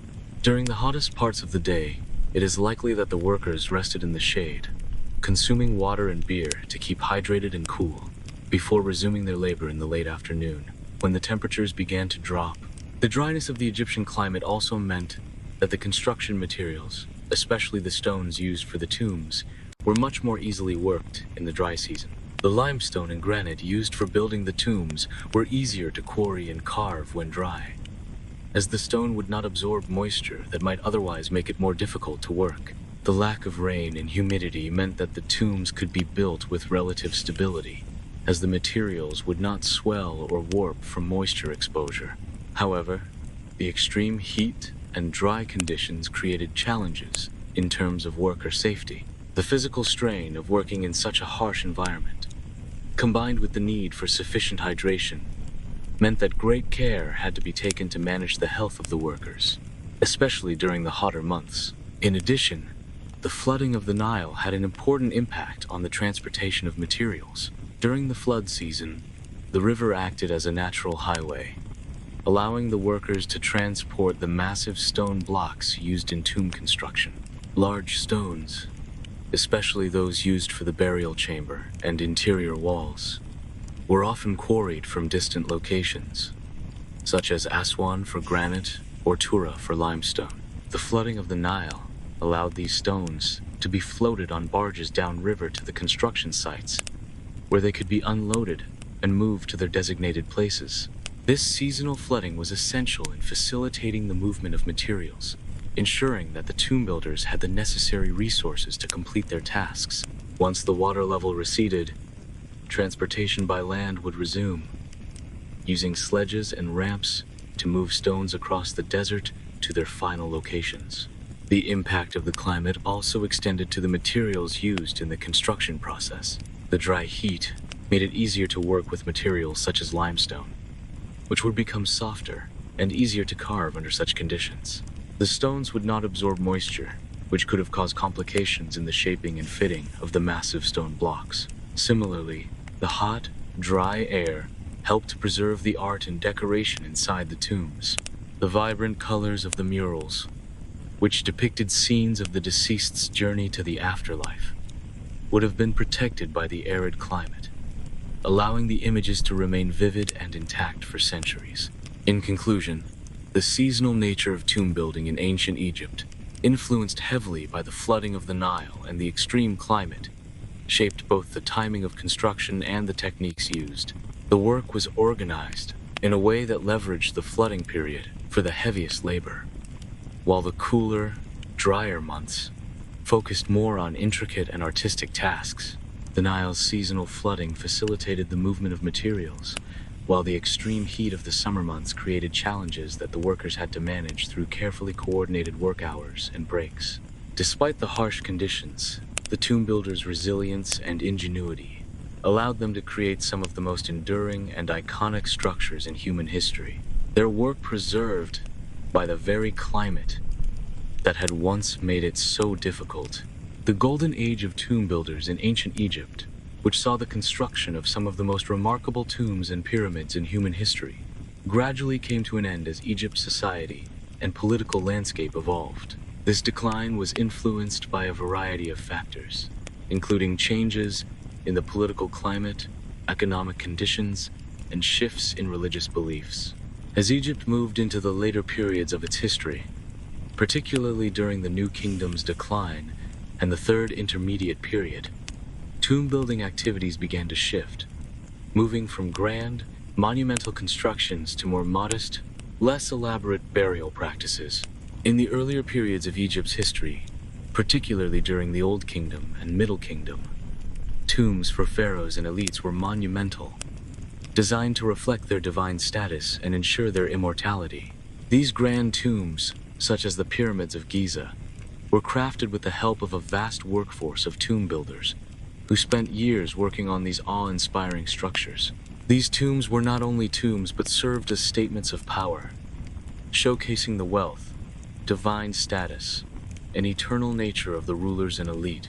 The Old Kingdom's pyramids represented the zenith of Egypt's tomb-building practices, constructed with extraordinary skill and labor, requiring vast resources and extensive manpower.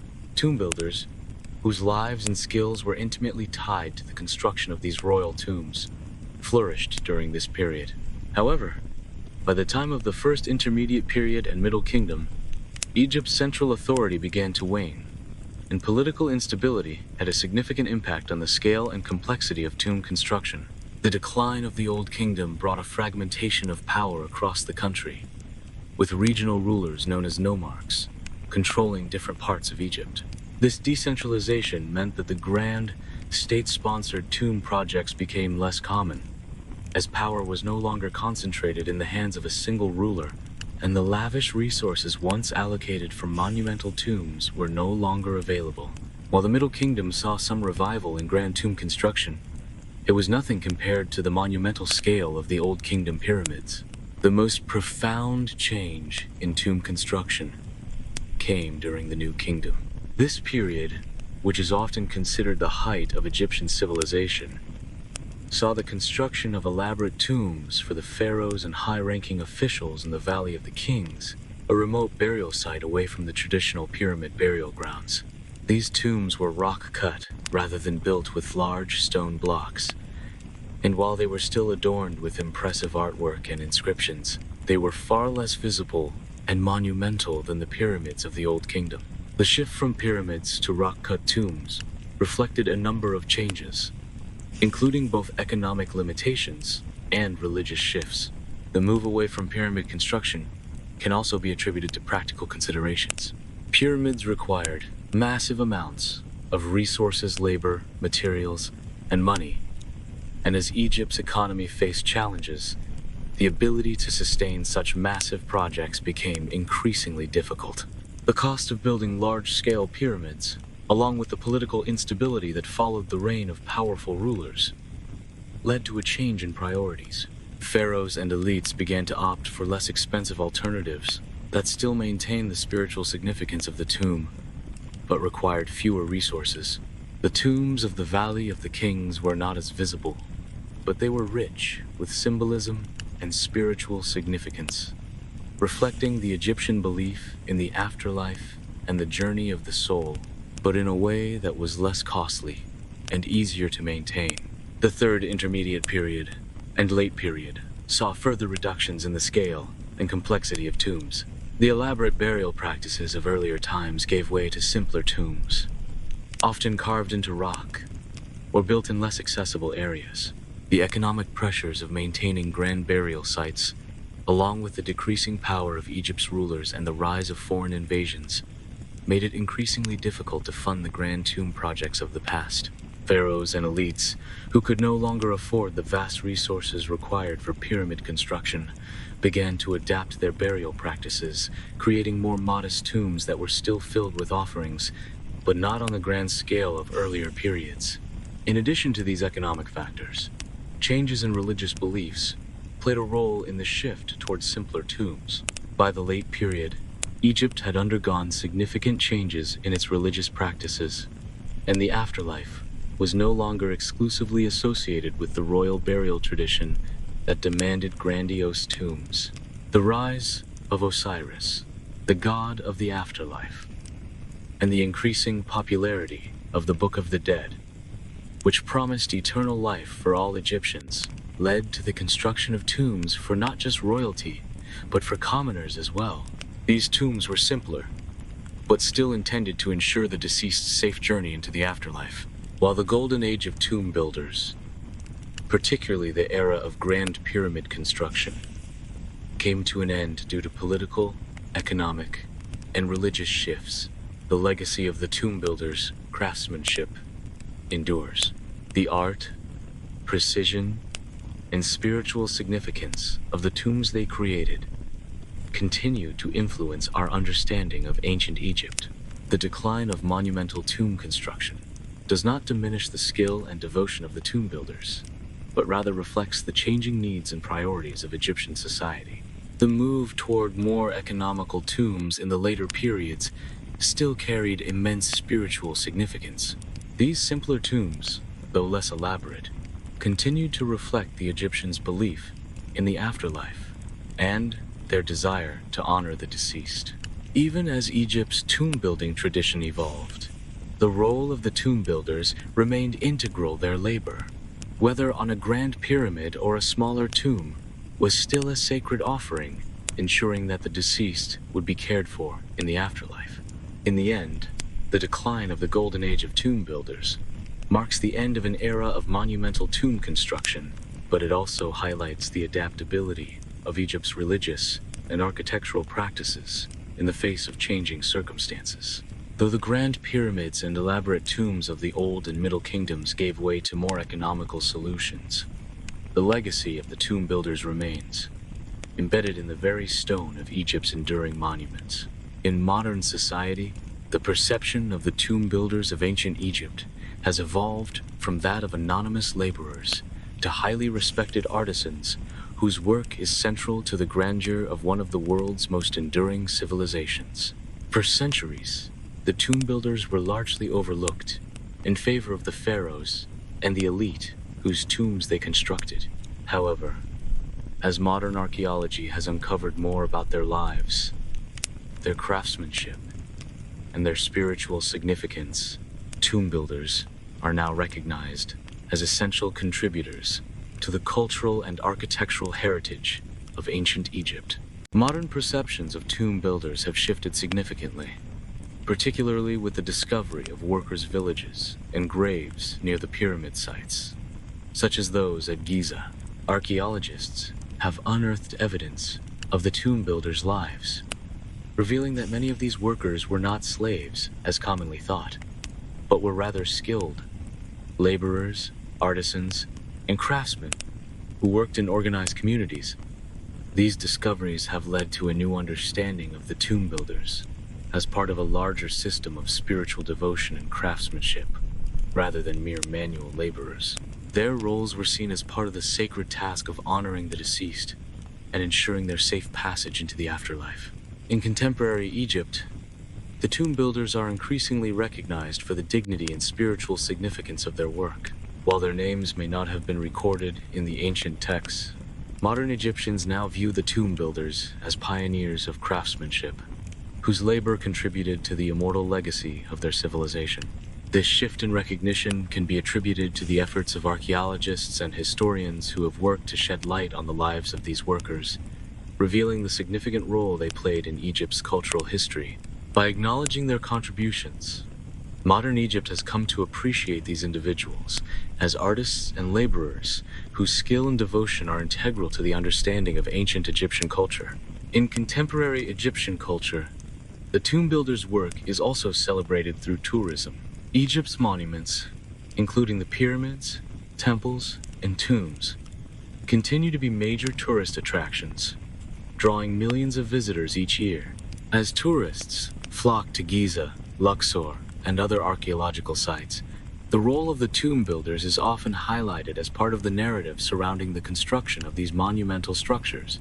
Museums and historical sites now include exhibitions that focus on the lives of the tomb builders, showcasing artifacts from workers' villages, including tools, pottery, inscriptions, and skulls, all of which offer insights into the lives of the builders. This has helped to elevate the tomb builders' status from mere footnotes in Egypt's history to central figures in the story of Egypt's architectural and spiritual legacy. Tourism also plays a part in the growing recognition of the tomb builders' work.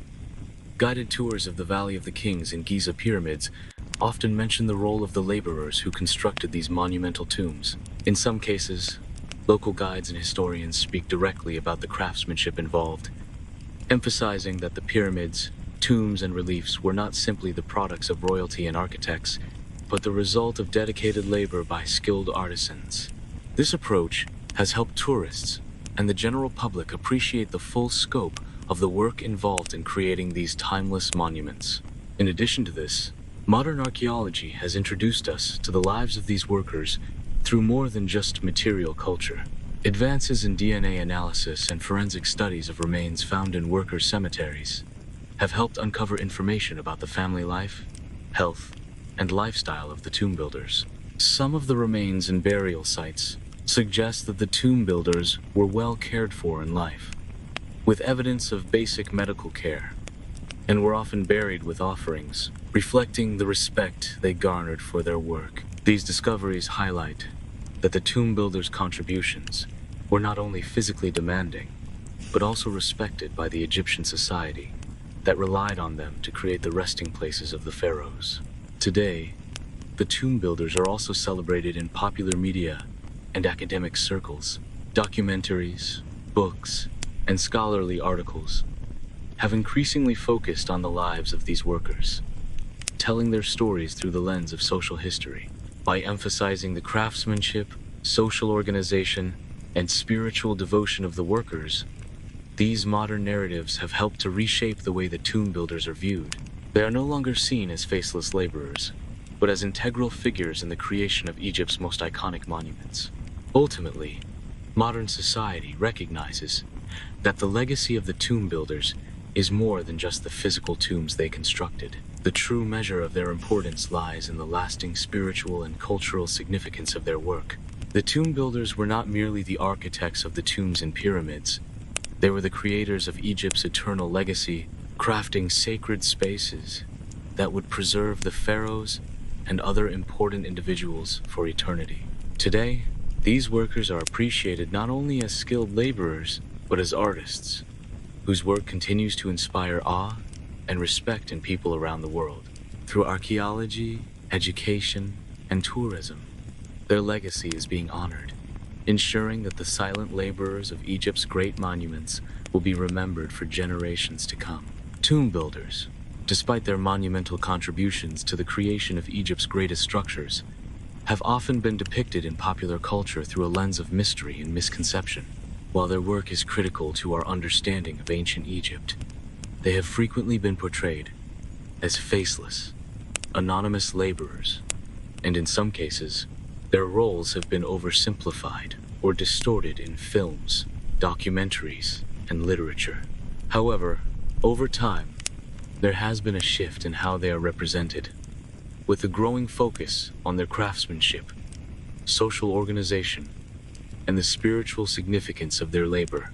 In many films and documentaries, tomb builders are often abstracted or depicted in the background, with their efforts overshadowed by the grandeur of the pharaohs and the monumental tombs they constructed.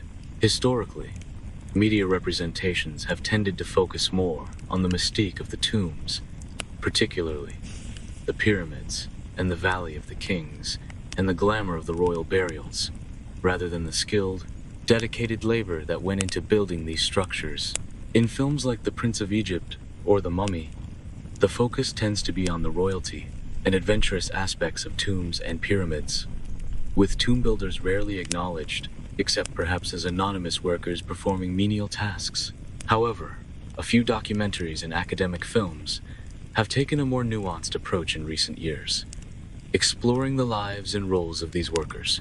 Productions like Secrets of the Pharaohs and The Mystery of the Pyramids have delved into the craftsmanship and organization of the tomb builders, shedding light on their contribution to Egypt's most lasting monuments. These documentaries have brought attention to the workforce and their living conditions, as well as the spiritual devotion they exhibited in constructing these tombs. These portrayals, while still relatively rare in mainstream media, offer a deeper appreciation for the workers' skills and importance. In literature, the tomb builders have been largely overlooked. But some works of historical fiction and archaeological study have begun to focus on their lives and their significant contributions to Egypt's monumental legacy. Writers like Zahi Hawass, Egyptologist and former head of Egypt's Supreme Council of Antiquities, have written about the lives of the workers, offering a more detailed and respectful look at their contributions to Egypt's architectural and spiritual heritage. Novels like The Egyptologist by Arthur Phillips occasionally feature tomb builders as important figures in the narrative, though still often overshadowed by the story of grand tombs and the elite.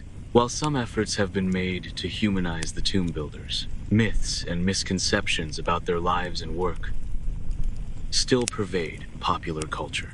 One of the most persistent myths is that the workers were slaves, toiling under harsh conditions without compensation.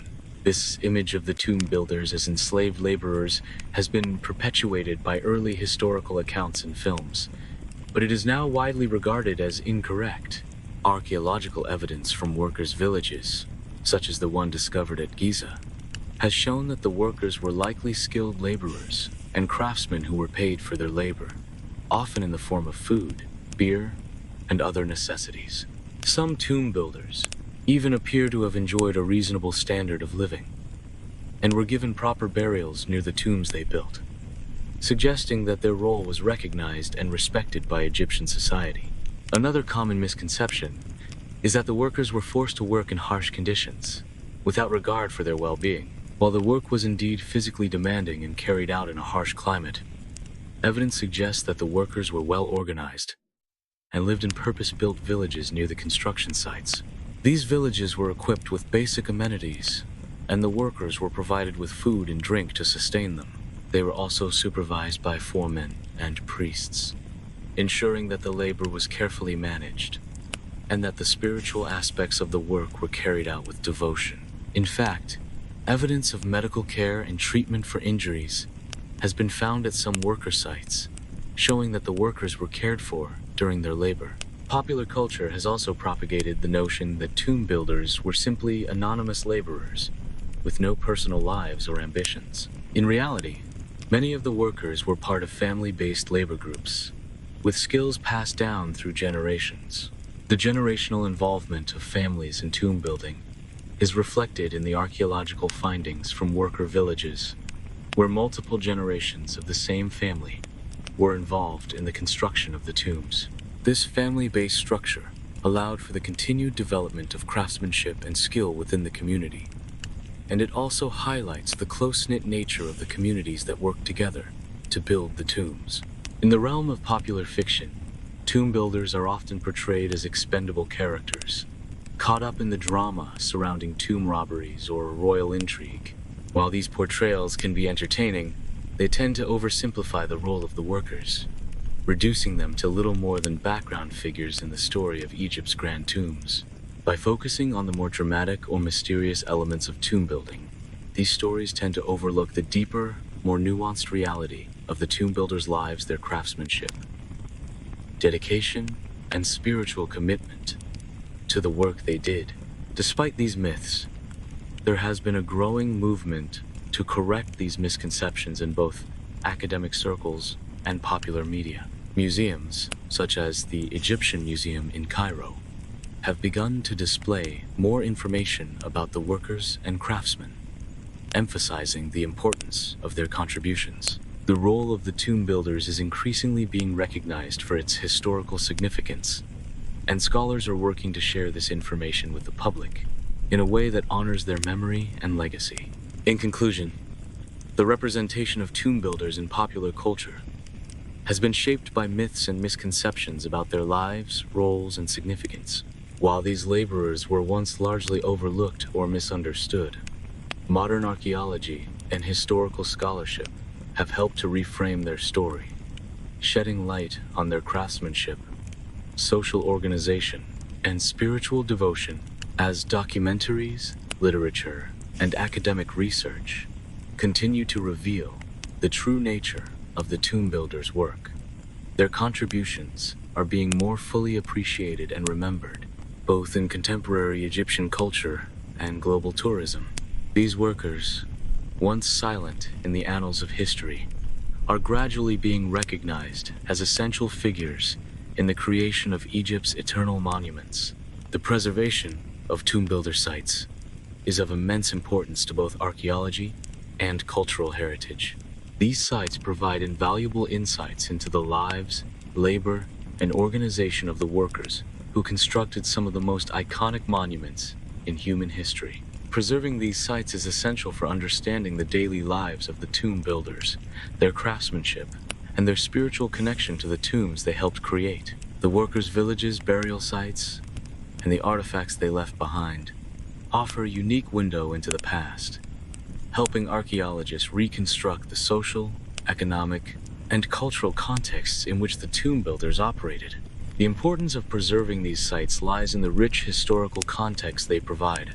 The workers' villages found near monumental tombs, such as those at Giza and the Valley of the Kings, are more than just collections of physical remains. These sites offer evidence of the organization of labor, the spatial arrangement of tomb construction, and the social dynamics within these communities.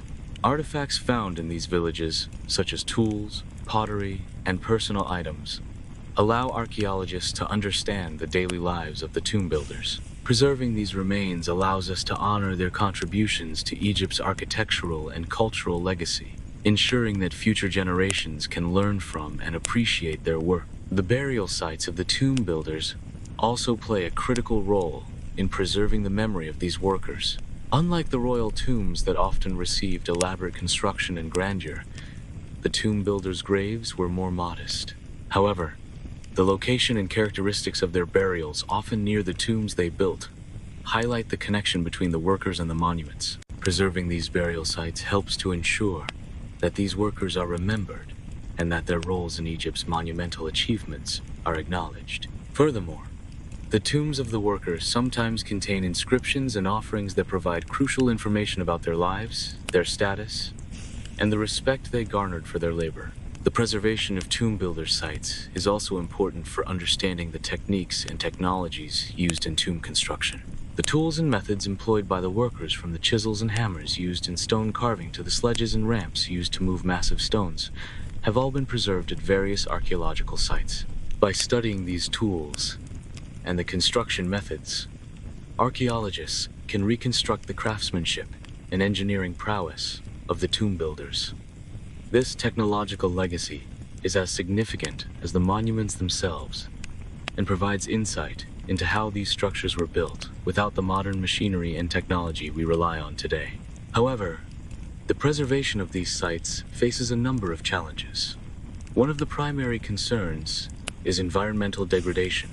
The hot, dry climate of Egypt, while preserving many of the tombs and monuments, can also accelerate the decay of organic materials.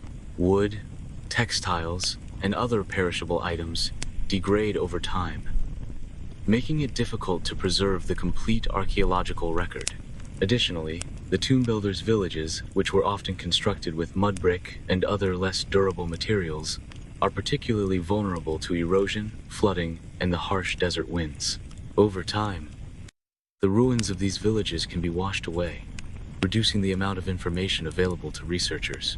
Another significant challenge is the growth of modern infrastructure. As Egypt's population grows and urbanization continues, there is increasing pressure on archaeological sites. Construction of roads, buildings, and tourist facilities near ancient sites can lead to destruction, looting, and vandalism. Many workers' villages and tomb builder sites are located near popular tourist destinations, which, while beneficial for Egypt's economy, can sometimes lead to overexploitation of the sites.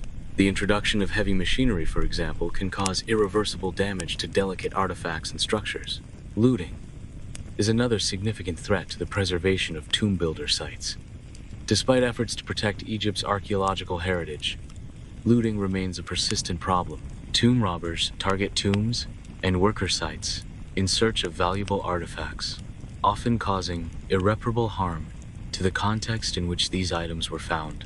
Looting not only deprives researchers of important objects, but also removes these items from their historical context, making it difficult to understand their true significance.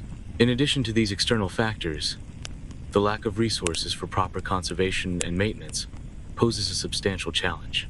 While Egypt has made significant strides in archaeological research and preservation, many of the tomb builder sites are still inadequately protected, and the available funding for excavation, conservation, and site management can be limited.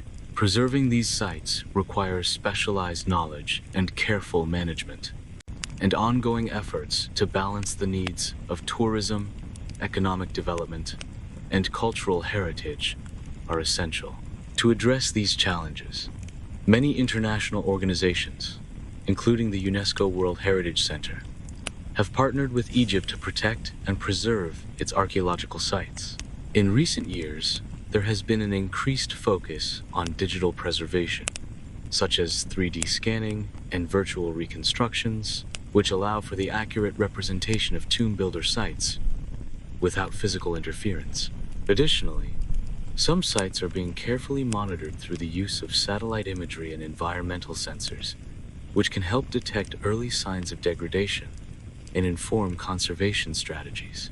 Despite the challenges, the efforts to preserve the tomb builder sites are crucial for ensuring that future generations can continue to study and appreciate the legacy of these workers. By preserving the physical remnants of their labor, we are also preserving the cultural memory of a group of individuals who played a key role in the construction of Egypt's most iconic monument. Through these preservation efforts, the story of the tomb builders will continue to be honored and remembered, ensuring that their contributions are not lost to time. The contributions of tomb builders to Egyptian architecture were not just foundational, they were transformative. The tomb builders, often skilled artisans and craftsmen, played a key role in developing the architectural styles and techniques that would shape the very foundation of Egypt's monumental structures. Their work in creating the tombs of the pharaohs, nobles, and high-ranking officials led to the refinement of architectural practices that influenced not only the construction of subsequent tombs, but also the development of temples, palaces, and other significant structures in ancient Egypt. The influence of tomb builders on Egyptian architecture can be seen in the evolution of tomb design itself. Initially, mastabas, simple rectangular structures made of mud brick or stone, were the primary form of tomb. These early tombs were relatively small and unadorned, but served as the base model from which more complex designs emerged. As the idea of the afterlife became more elaborately conceptualized in ancient Egyptian religion, the architectural ambition for royal tombs grew. The transition from mastabas to the step pyramid, and eventually to the true pyramids, is a direct result of the experimentation and creativity of the tomb builders. The tomb builders' most significant contribution to Egyptian architecture was the development of the pyramid itself. The Great Pyramid of Giza, built for Pharaoh Khufu, is a testament to the tomb builders' remarkable engineering skills and architectural innovation. The transition from a step pyramid to a true pyramid, a smooth-sided structure, required new methods of construction, such as the use of ramps and tools designed for precision cutting and placement of massive stone blocks. The construction of the pyramids required an innovative approach to engineering, one that involved complex logistics and the ability to coordinate thousands of workers. The tomb builders' ability to solve these challenges made the pyramids not only possible, but architecturally perfect, influencing all subsequent Egyptian tombs and buildings. The construction of royal tombs also led to the development of rock-cut tombs that were later used in the New Kingdom. In the Valley of the Kings, pharaohs were buried in tombs carved directly into the rock, a departure from the monumental stone blocks used in pyramid construction. These rock-cut tombs, though less grand in terms of the size of the structure, were masterpieces of engineering and art. The tomb builders used their skill in stone carving to create intricate passageways and chambers, filled with elaborate murals, carvings, and inscriptions. These tombs, which required a deep understanding of both the geology of the land and the spiritual needs of the deceased, are among the most important contributions of the tomb builders to Egyptian architecture. The techniques used in creating these tombs would later influence the construction of temples and other religious structures in ancient Egypt. The tomb builders' influence extended beyond tombs to temples and other monumental structures. For example, the temples at Karnak and Luxor, with their massive stone columns and monumental statues, were inspired by the precision and grandeur seen in the tombs of the pharaohs. The verticality and monumental scale of the tombs led to the development of the grand columns and obelisks that would become characteristic of Egyptian temples and public buildings. The monumental scale of these buildings reflected the divine nature of the rulers, a theme that the tomb builders had perfected in their work on the pharaohs' tombs. The artistic techniques developed by the tomb builders also played a crucial role in shaping Egyptian decorative arts. The detailed reliefs and paintings that adorn the walls of the tombs were not simply ornamental, but served a functional and spiritual purpose. These artworks depicted scenes from the daily life of the deceased, ensuring that they would have all they needed in the afterlife. The tomb builders' work in creating these detailed and symbolic images influenced the way in which Egyptian art would evolve over the centuries. The use of hieroglyphs, color symbolism, and spatial organization in the tombs would be adapted for use in temples, palaces, and public monuments.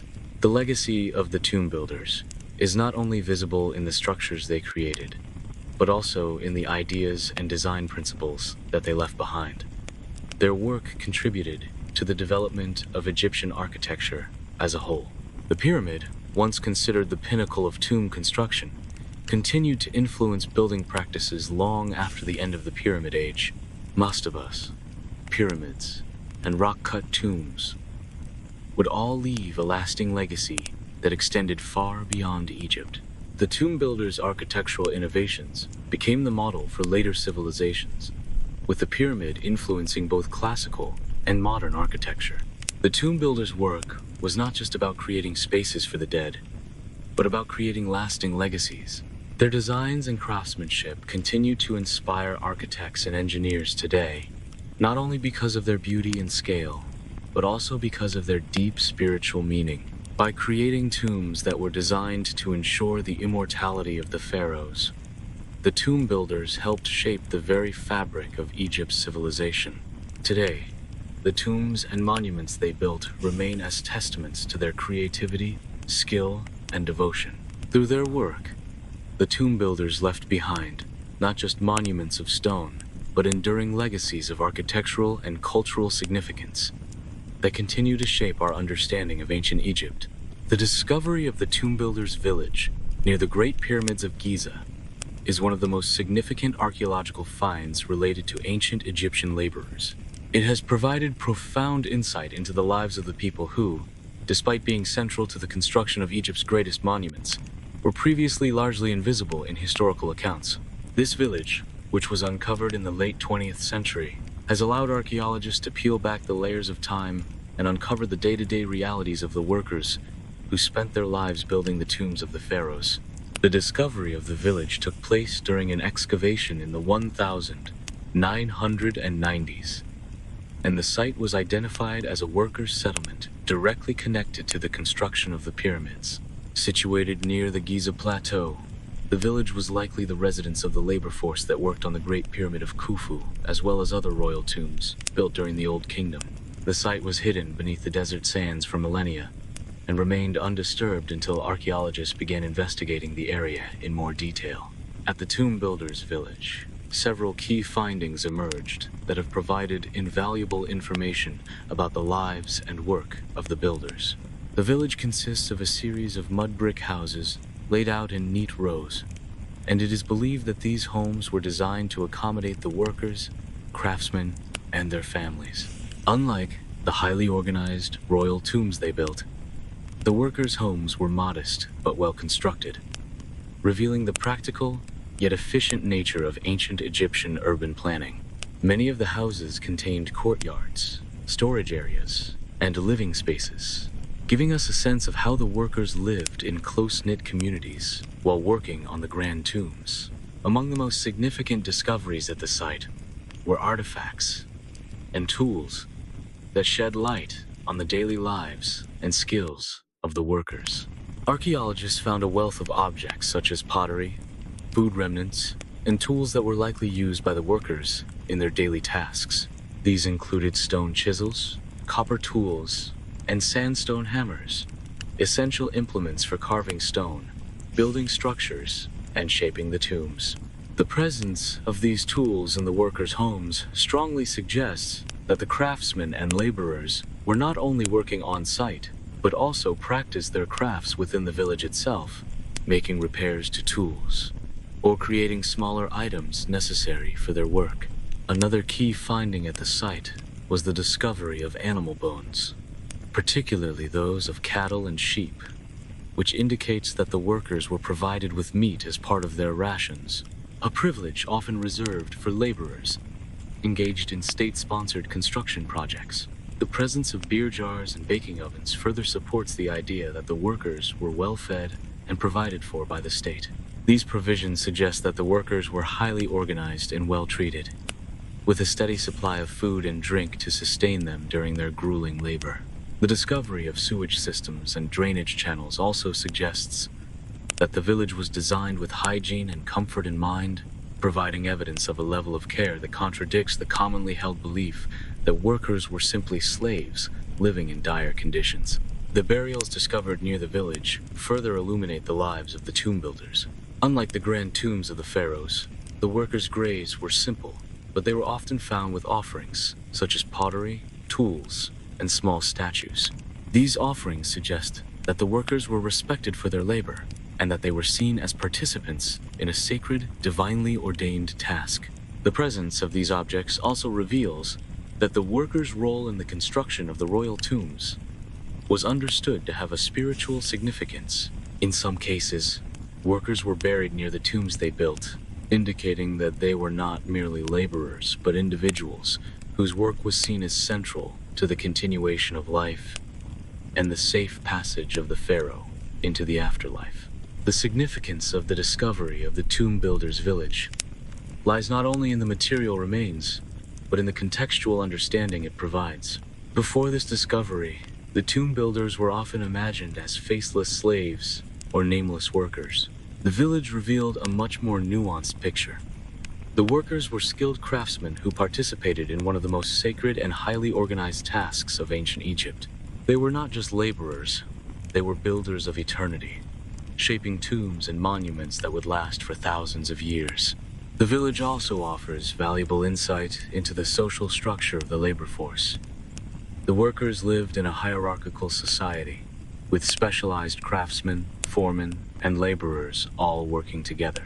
The presence of overseers' homes, which were slightly larger and more elaborately built than those of the average workers, suggests that there was a division of labor and a structured system in place to manage the construction efforts. The craftsmen who worked on the tomb's decoration and stone cutting were at the top of this hierarchy, while the general laborers who transported stones and worked on the physical structure of the tomb were at the lower end. In the broader context of Egyptian history, the discovery of the tomb builders' village has had a profound impact on our understanding of the labor and social organization behind Egypt's monumental tombs. It has shifted the focus from the elite rulers and pharaohs to the workers whose skills and labor were essential to the construction of Egypt's eternal monuments. The village has helped to create a more humanized view of the tomb builders, offering a window into their lives, their work, and their spiritual connection to the monumental tombs they built. The workers were not merely anonymous laborers, but skilled craftsmen whose work was integral to the creation of Egypt's most iconic structures. In conclusion, the discovery of the tomb builders' village is one of the most significant finds in Egyptian archaeology. It has provided us with a much more detailed understanding of the lives of the workers who constructed the pyramids and other royal tombs. The village and its artifacts give us a glimpse into the organization, skill, and dedication of the tomb builders, revealing a community that was deeply involved in the creation of Egypt's greatest monuments. This discovery has reshaped our understanding of ancient Egypt's labor force and highlighted the immense contribution of the workers, who, though largely invisible in ancient texts, were instrumental in building Egypt's lasting legacy. The idea that the tomb builders of ancient Egypt were part of organized labor guilds is a concept that has gained traction among modern scholars and archaeologists. While the evidence for formal guilds in ancient Egypt is not as abundant as in later civilizations, there is a growing understanding that the organization of labor in ancient Egypt, particularly in relation to the construction of monumental tombs, would have likely involved some form of specialized labor groups or guilds. These guilds would have organized and regulated the work of craftsmen, laborers, and artisans, ensuring that the construction of the tombs proceeded smoothly and efficiently. The possibility that tomb builders were part of organized labor guilds is supported by several factors. First and foremost, the scale and complexity of the tomb building projects themselves required a high degree of specialization. The construction of monumental tombs, particularly the pyramids and royal tombs in the Valley of the Kings, involved many different tasks, including stone cutting, carving, painting, stone transport, building ramps, and excavating burial chambers. These tasks would have required skilled workers who had developed specialized techniques over time, as well as organization to manage the vast labor force. This kind of division of labor suggests the existence of organized groups that could oversee and manage these complex activities. Additionally, the existence of workers' villages near the tomb construction sites, such as the Giza Workers' Village and the Valley of the Kings, provides evidence of a structured community where different roles and responsibilities were likely assigned. The discovery of inscriptions and artifacts within these villages has suggested that workers may have had some form of formal organization in their labor. For example, the presence of elite foremen and specialized craftsmen living within these villages suggests that a clear hierarchical structure was in place, and this structure would likely have been managed and regulated by a central authority, perhaps a guild or labor union. The possibility of guilds is further supported by evidence found in the tombs of officials and royalty. Some inscriptions describe the roles of various workmen and craftsmen, highlighting that these workers were not simply anonymous laborers, but were recognized for their skills and specialized knowledge. The titles and inscriptions often refer to groups of artisans who were responsible for specific tasks, such as stone carvers, painters, and mason supervisors. These groups would have functioned much like a guild, with each member specializing in a particular aspect of the tomb construction. This system would have ensured that the work was carried out efficiently, with each guild member contributing their expertise to the overall project. In terms of how guilds may have impacted tomb construction, the effects would have been significant. If tomb builders operated within a guild structure, it would have allowed for a high degree of specialization and precision in the construction process. For instance, the stonecutters responsible for shaping the large stone blocks used in pyramid construction would have been highly trained, using specific techniques developed over generations. Likewise, craftsmen who worked on the tomb's decorative elements, such as the carvings, hieroglyphs, and murals, would have had specialized skills passed down through the guild. This specialization ensured that each aspect of the tomb construction was carried out with careful attention to detail, and the final product would reflect the spiritual importance of the task. Guilds may also have provided quality control over the work. The fact that the tombs, particularly the pyramids, were constructed with such precise measurements and alignment suggests that a high level of standardization was maintained throughout the building process.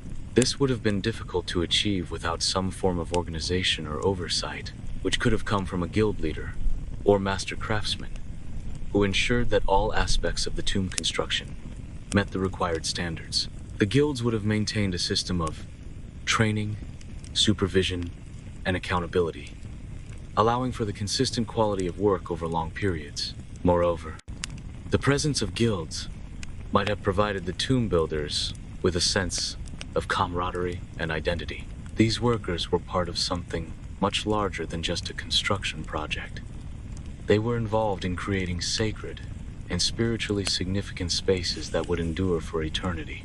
Guilds often function as not only professional organizations but also as social networks, and the workers in these guilds would have had a shared sense of purpose in ensuring the success of the tomb construction. The work though physically demanding, had spiritual importance, and being part of a guild would have given the workers a sense of belonging to something greater than their daily labor. The influence of guilds on tomb construction would have extended beyond the walls of the tomb itself. The craftsmanship and building techniques developed in these guilds would have been passed down through generations, influencing the architecture of Egypt for centuries. Guilds of tomb builders and craftsmen likely shared their knowledge with later generations, helping to shape the construction of temples, palaces, and other monumental buildings in Egypt. The specialized knowledge of these craftsmen formed the foundation for much of Egypt's architectural heritage, and their influence can still be seen in the grandeur of structures built in later periods. In conclusion, while there is no definitive proof that tomb builders in ancient Egypt were part of formal, organized guilds in the way we think of them today, the evidence strongly suggests that their labor was highly structured and involved a division of skills that mirrored the organization of guilds. These guilds, whether formal or informal, would have played a key role in ensuring the quality, efficiency, and spiritual significance of the tomb construction process. Through their specialized labor, the tomb builders created enduring legacies that continue to shape our understanding of ancient Egypt, and their work, influenced by the guilds they may have been part of, remains a testament to the skills, knowledge, and devotion that they brought to their monumental task. The shift in tomb construction practices in ancient Egypt marks a significant evolution in the way the Egyptians viewed death, the afterlife, and the physical space used for the burial of the deceased. The transition from monumental tombs, such as the Great Pyramids, to more modest burials is deeply tied to the economic and political changes that occurred over the centuries.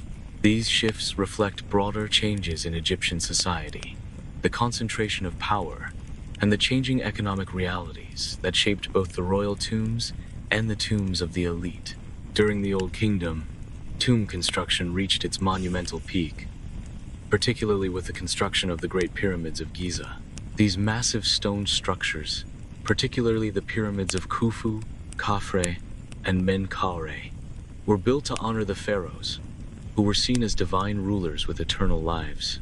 The monumental scale of these tombs, built with vast quantities of limestone, granite, and other materials, reflected the immense resources available to the centralized power of the pharaoh, and their ability to mobilize thousands of workers, craftsmen, and laborers.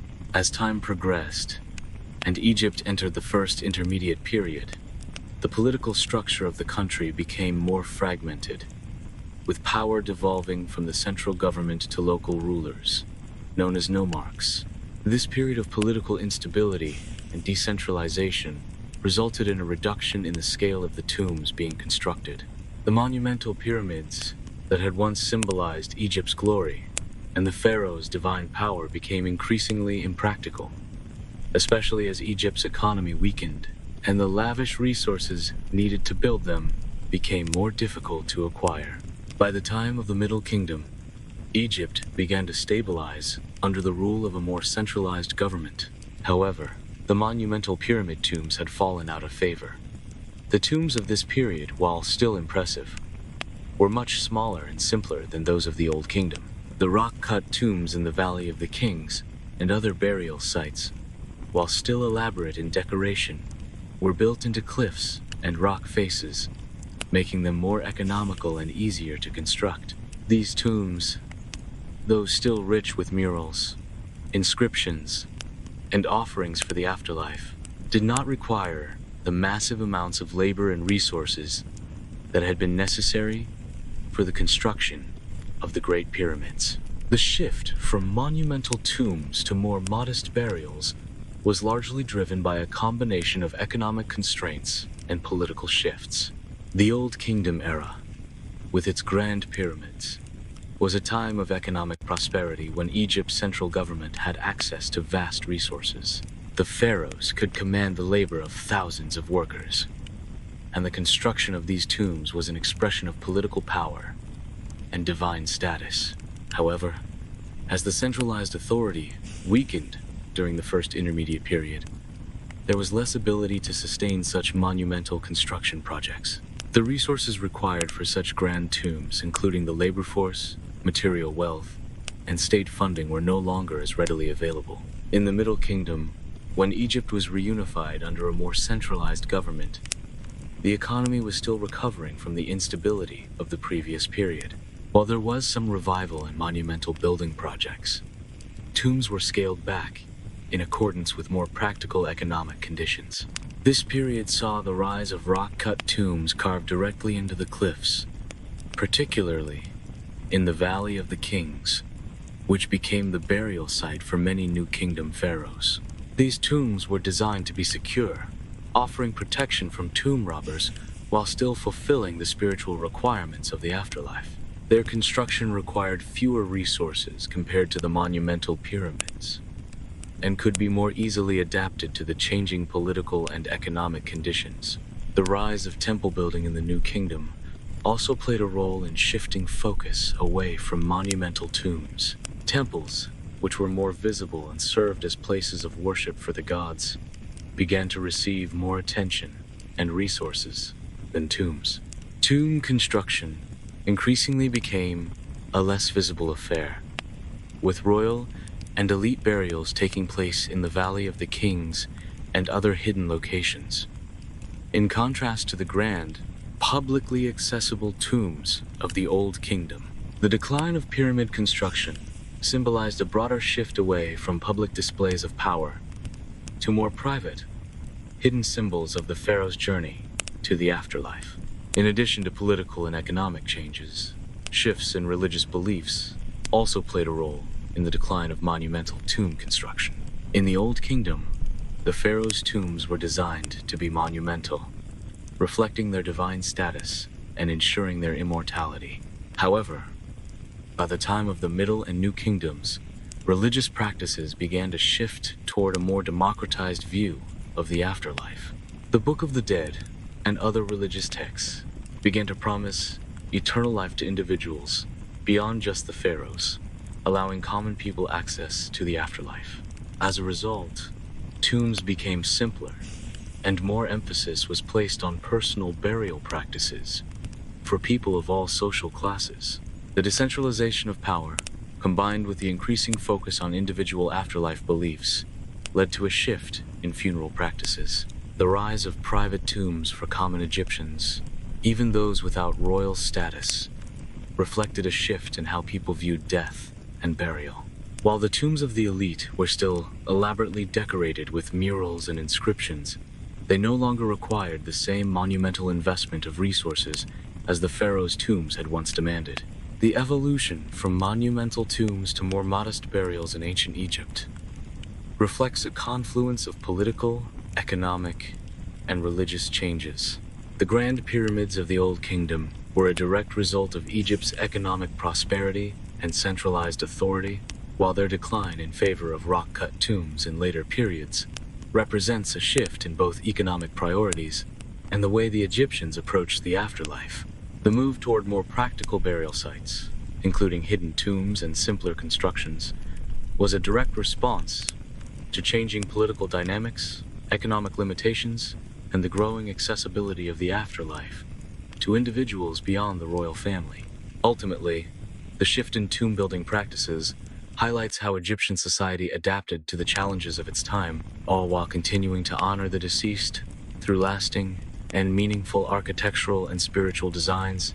The popularity of the pyramids in ancient Egypt is deeply tied to their cultural significance and the role they played in the religious and political life of the nation. The construction of pyramids, particularly during the Old Kingdom, became a monumental expression of the pharaoh's divine status and their connection to the gods. The pyramid, as both a tomb and a symbol, embodied the pharaoh's power, immortality, and sacred role as a mediator between the gods and the people.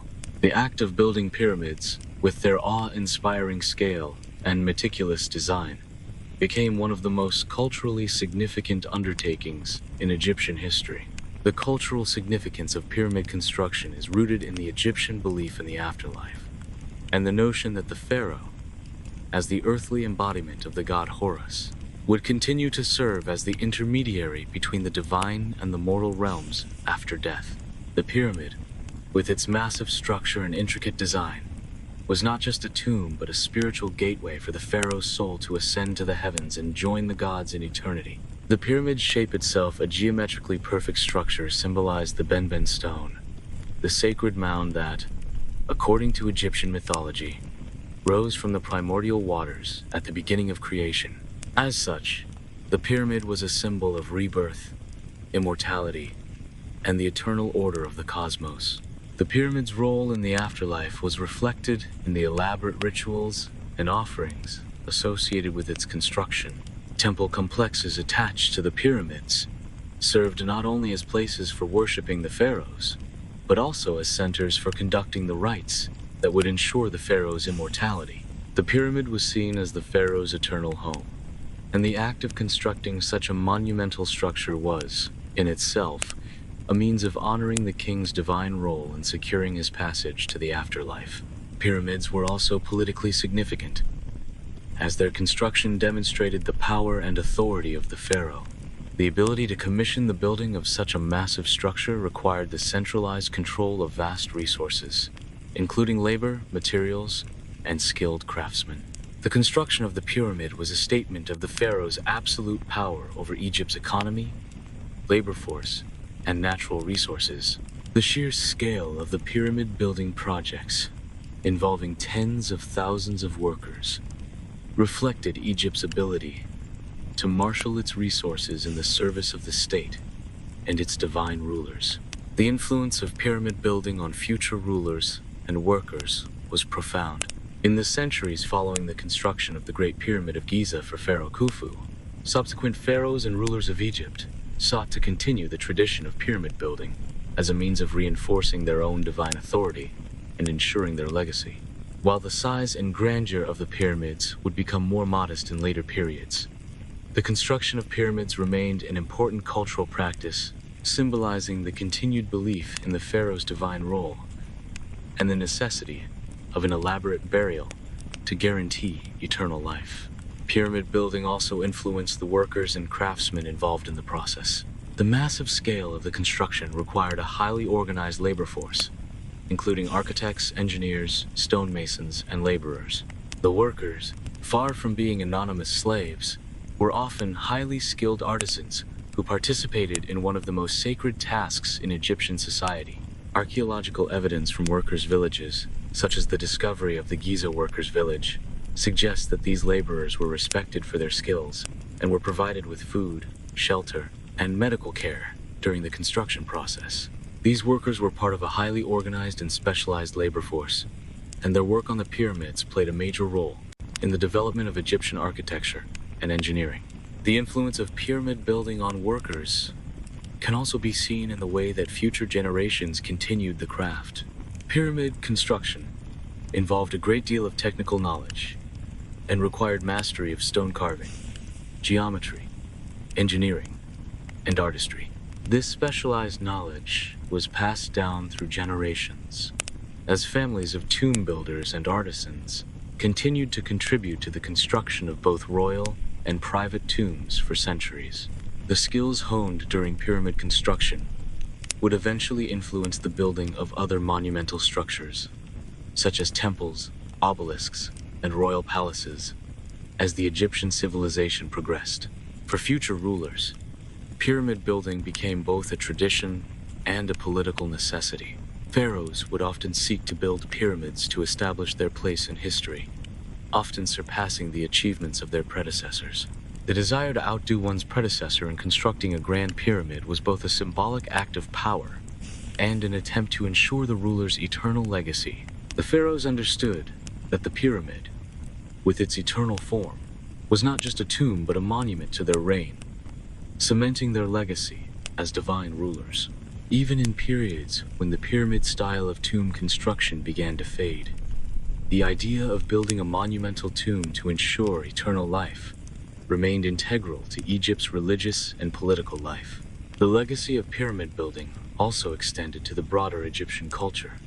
The construction of the pyramids influenced the development of Egyptian art, architecture, and spirituality for centuries. The principles of precision, symmetry, and spiritual symbolism that guided pyramid construction influenced the design of many other monumental buildings in Egypt, including temples, obelisks, and palaces. Even after pyramid building ceased to be the dominant form of royal burial, the cultural and architectural ideals associated with the pyramids continued to shape the architectural and artistic practices of Egypt. In conclusion, the construction of pyramids became culturally significant, not only because of their symbolism and spiritual significance, but also because of their role in asserting the power and divinity of the pharaohs. The pyramid was the ultimate expression of the pharaoh's immortality, serving both as a tomb and as a public declaration of the pharaoh's divine right to rule. The influence of pyramid building extended beyond the pharaohs themselves, shaping the future of Egyptian architecture, art, and religion, while also inspiring generations of workers and craftsmen who played an essential role in creating Egypt's architectural legacy. The connection between architecture and religion in ancient Egypt is deeply intertwined, particularly in the design of tombs. The tombs were not merely structures for burial, but sacred spaces that reflected Egypt's profound religious beliefs and the pharaoh's spiritual journey. Tomb architecture was fundamentally influenced by the Egyptians' understanding of the afterlife, the gods, and the cosmic order, with the tomb serving as both a final resting place and a spiritual portal for the deceased. Especially for pharaohs, the design of tombs was an integral part of the pharaoh's journey to the afterlife.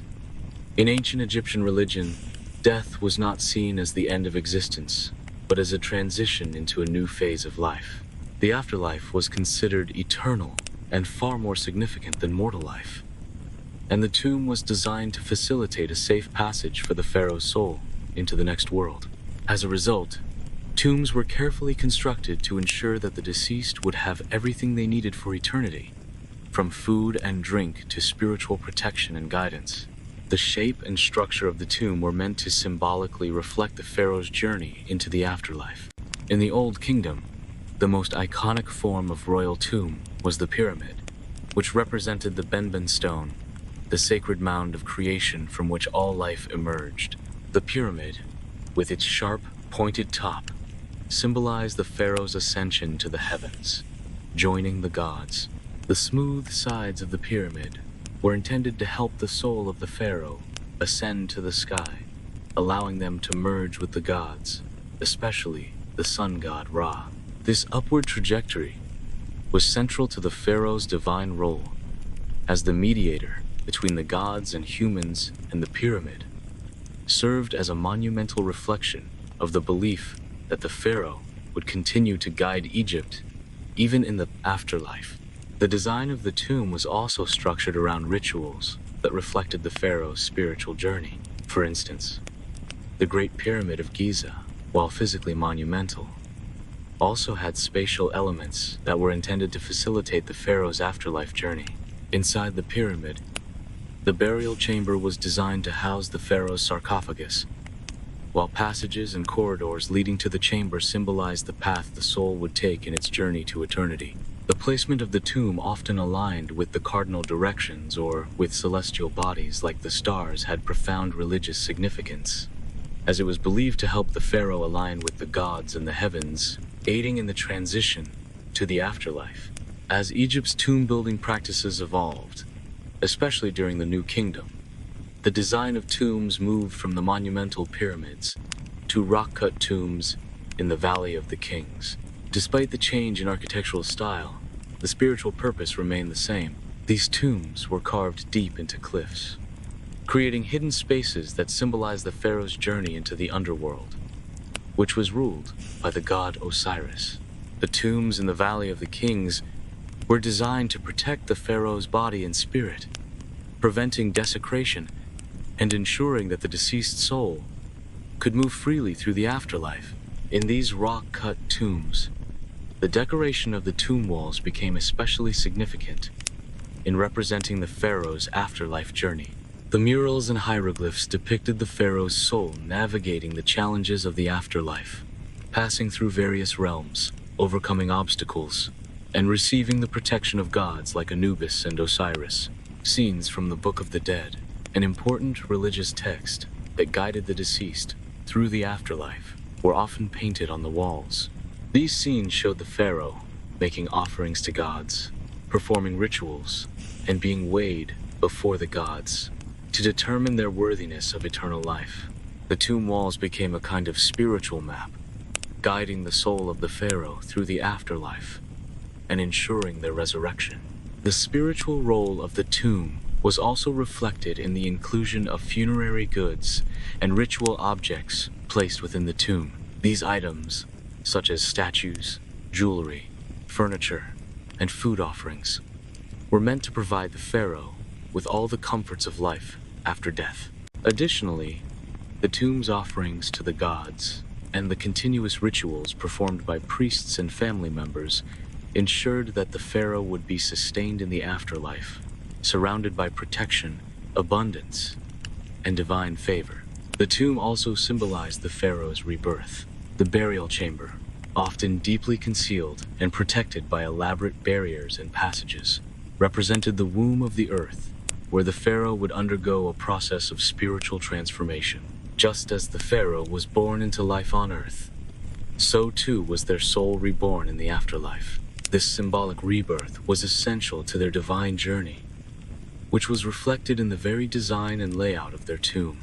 Moreover, the connection between architecture and religion is visible in the alignment of the tombs with celestial bodies. In some tombs, like those of the Middle Kingdom, the walls were often decorated with constellations or star maps, as the stars were associated with the afterlife.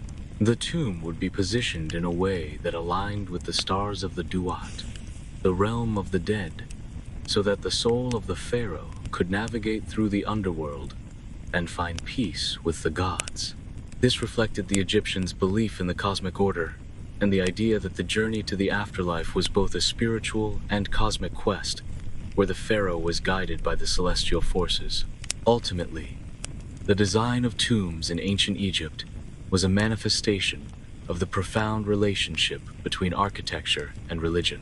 The tomb was not just a final resting place, but a sacred vessel, intricately constructed to ensure that the pharaoh's soul would ascend to the heavens and be reborn into eternal life.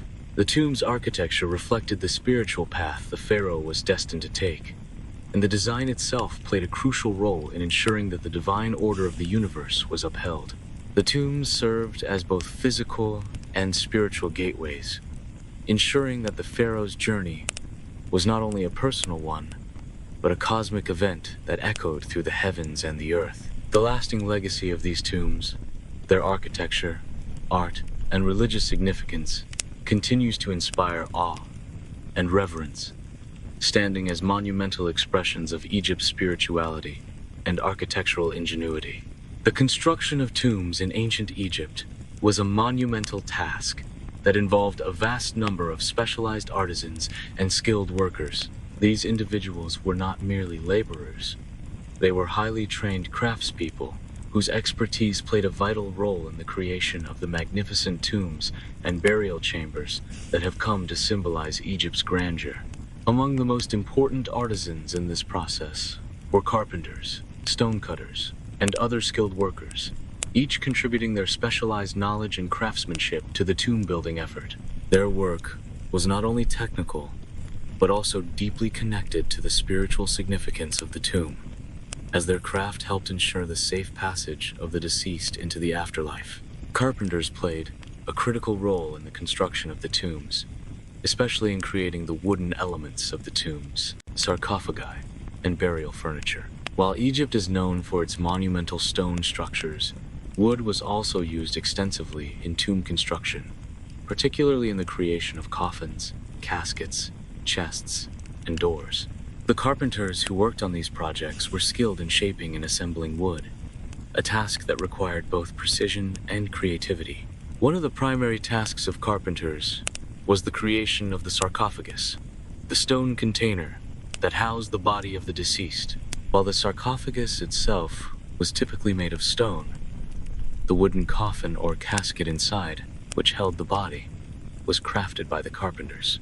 The carpenters would carefully carve and assemble wooden planks to create the coffin, often decorated with hieroglyphs and painted scenes, to ensure that the deceased would have all they needed for the afterlife. The coffin's design was meant to reflect the status of the individual, and it was often adorned with symbols of protection, wealth, and immortality. In addition to coffins, carpenters were also responsible for crafting furniture and other items placed inside the tomb, such as wooden chests, chairs, beds, and offerings. These items were intended to provide the deceased with comfort and supplies for the afterlife. Carpenters had to ensure that each piece was not only functional, but also artistically pleasing, with attention to detail in decoration and design. The woodworking skills of these artisans were often passed down through generations, making the craft highly specialized and integral to the tomb building process.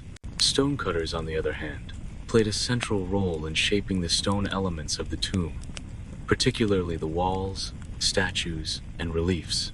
Their work required an incredible degree of skill and patience, as they used copper tools to cut and carve into the hard stone of the region. Stonecutters were responsible for carving the intricate designs that adorned the tombs, including hieroglyphic inscriptions, symbolic images, and scenes from the deceased's life.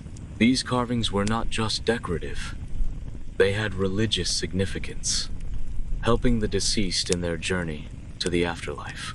The stonecutters had to be highly skilled in reading and applying hieroglyphs, ensuring that the inscriptions on the tomb's walls were correct and appropriately placed to guide the soul through the afterlife. The ability to carve large statues of gods, pharaohs, and the deceased also rested in the hands of skilled stonecutters. These statues were placed at key locations within the tomb, symbolizing divine protection and ensuring that the deceased would have a strong spiritual connection in the afterlife.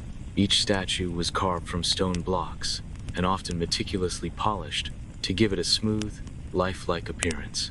Stonecutters would work with multiple types of stone, including limestone, granite, and alabaster, each requiring different techniques depending on its density and texture.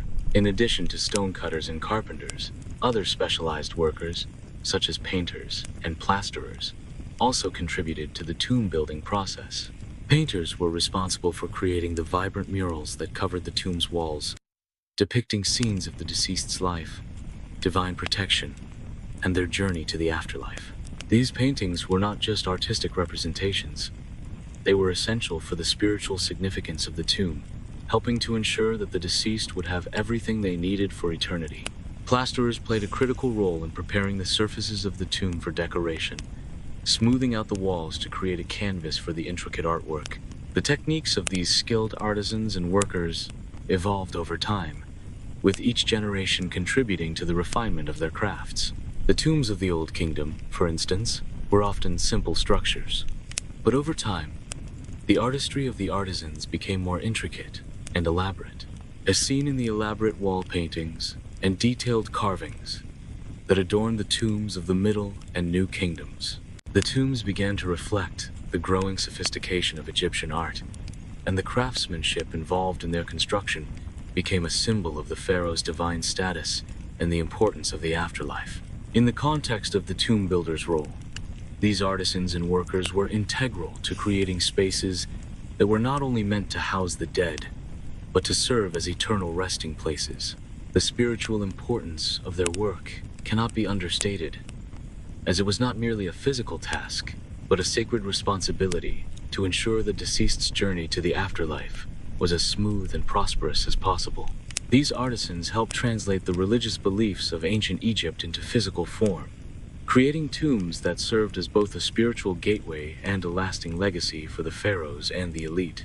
Their work, although often unrecognized in historical texts, remains one of the greatest achievements of ancient Egyptian culture, and continues to inspire awe for its skill and religious significance. The work of the tomb builders in ancient Egypt was not just a physical task, but deeply embedded in the spiritual and religious fabric of Egyptian society. Their labor, though often overlooked in the grand historical narrative, carried profound symbolic meaning. Tombs, particularly those of the pharaohs and nobility, were not merely structures for burial. They were sacred spaces designed to ensure the deceased's safe passage to the afterlife. The workers who built these tombs were seen as participants in a divine act, with their labor considered a form of spiritual service. Their efforts were viewed as a sacred duty, vital for the continued order of the universe and the cosmic balance between the living and the dead. The symbolism of the tomb builder's work is closely linked to the Egyptian belief system, where death was seen as a transition to an eternal afterlife. Ancient Egyptians believed that life on earth was a preparation for the afterlife, and that the tomb was an essential part of this journey. The tombs were designed to protect the deceased and ensure their immortality. The workers who contributed to the construction of these tombs were not simply building physical structures. They were helping to maintain cosmic order and assisting the deceased in their transition to the divine realm. Every stone laid, every carving, and every relief created was seen as part of the process that ensured the success of this journey. The pharaoh, as the divine ruler, was considered the most important individual in this spiritual journey. His tomb, often a pyramid, was a monumental expression of his role as the mediator between the gods and humanity. The pyramid itself symbolized the ascent to the heavens, and the tomb's construction was an act of divine worship. The workers who built these monumental structures were participating in this sacred act. Their labor was an offering to the gods, a means of ensuring the pharaoh's safe passage into eternity. The building of a royal tomb, especially a pyramid, was believed to help the pharaoh's soul ascend, joining the gods in the afterlife. The labor involved in tomb construction, particularly the precision and care in cutting stones, carving hieroglyphs, and creating elaborate murals, was viewed as a form of ritualistic work. The tomb builders understood their role as not just creating a physical space, but as creating a spiritual gateway for the deceased. The designs on the walls and the items placed in the tomb were meant to help guide the soul through the challenges of the afterlife, ensuring that the deceased would reach their final resting place with the protection of the gods. In this way, the work of the tomb builders was infused with spiritual meaning, and their labor was aligned with religious practices. The tomb builders' work was also a reflection of Egypt's belief in the continuation of life beyond death. The symbols used in the tombs, such as depictions of offerings, feasts, and scenes of daily life, were not only meant to ensure that the deceased would have everything they needed in the afterlife, but also symbolized the eternality of existence. By building these tombs, the workers were contributing to the eternal nature of Egyptian culture. The tombs themselves were designed to stand for eternity, with the belief that the tomb would protect the deceased's body and spirit forever. This notion of immortality extended to the tomb builders themselves, as their labor ensured that the deeds of the pharaohs and nobles would be remembered for generations. The sacred duty of the tomb builders was also tied to their status in Egyptian society. Though they were not considered part of the elite, the work they performed was vital to Egypt's religious and political systems. Their role was often viewed with respect, even though they were not typically recognized in historical texts. Evidence from worker villages, such as the Giza workers' village, suggests that the tomb builders were provided with food, shelter, and medical care during their work, indicating that their labor was valued by the state. In some cases, they were buried near the tombs they built, reflecting the respect they earned for their sacred contributions. In Egyptian society, the act of constructing a tomb was a communal effort, with different specialized workers contributing their expertise. Stonecutters, carpenters, painters, and sculptors all played a part in creating the final resting place for the deceased. While their work was physically demanding and required immense skill, it was also seen as an offering to the gods. The tomb builders believed that their labor ensured the balance of the universe by facilitating the spiritual journey of the deceased. Their work had a higher purpose, and they viewed it as part of a larger divine plan that transcended their individual lives.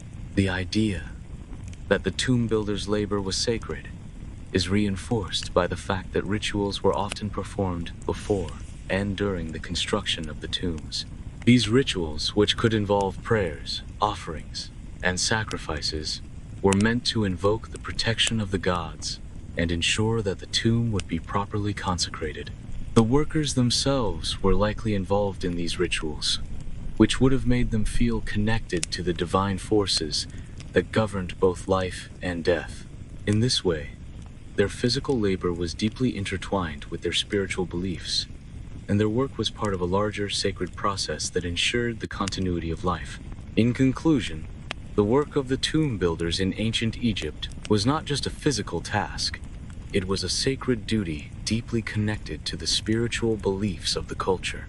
The labor they provided in constructing tombs was an offering to the gods, ensuring that the deceased would be protected and would continue to live in the afterlife. The workers' efforts were viewed as essential in maintaining the cosmic order and facilitating the pharaoh's journey to the divine realm. By participating in this sacred work, the tomb builders played a vital role in the continuity of Egyptian religious and cultural traditions, and their labor was seen as a divinely ordained task that ensured the immortality of the deceased and the enduring legacy of Egypt itself. Conclusion: the enduring legacy of the tomb builders. The tomb builders of ancient Egypt, though often anonymous in historical texts, left a lasting impact on the world that continues to reverberate through time. Their contributions go far beyond the physical labor of constructing some of the most iconic and awe-inspiring monuments ever built. These workers, artisans, and craftsmen, through their skill and devotion, played a central role in shaping not just the architecture of ancient Egypt, but also its spiritual identity and cultural heritage. The pyramids, the Valley of the Kings, and the myriad of tombs that adorn Egypt's landscape stand as testaments to the tomb builders' skill, artistry, and perseverance. These monumental structures were not just tombs, they were spiritual sanctuaries, carefully designed to ensure the safe passage of the deceased into the afterlife, a central tenet of Egyptian religious beliefs. The work of the tomb builders ensured that the pharaohs and the elite would be able to maintain their divine status in the afterlife, continuing their roles as protectors and leaders of the Egyptian people. The tomb builders, in turn, contributed to this profound spiritual legacy, creating spaces that were as much about the eternal soul as they were about the physical remains of the deceased. Their craftsmanship continues to captivate the world today. The precision of the stone cutting, the intricate detail of the carvings, and the symbolism woven into the very fabric of these tombs offer a window into the sophisticated understanding of religion, astronomy, geometry, and art possessed by the ancient Egyptians. This cultural and intellectual legacy is not just confined to Egypt, but has influenced architectural practices, spiritual beliefs, and even modern engineering. The skills and techniques developed by the tomb builders laid the groundwork for many of the advancements in construction that followed, serving as a source of inspiration for generations of architects, engineers, and craftsmen worldwide. Moreover, the social structure and organization that the tomb builders practiced left behind an important legacy in terms of labor organization and community life. Evidence from the workers' villages, such as those discovered in Egyptian society, the act of constructing a tomb was a communal effort, with different specialized workers contributing their expertise. Stonecutters, carpenters, painters, and sculptors all played a part in creating the final resting place for the deceased. While their work was physically demanding and required immense skill, it was also seen as an offering to the gods.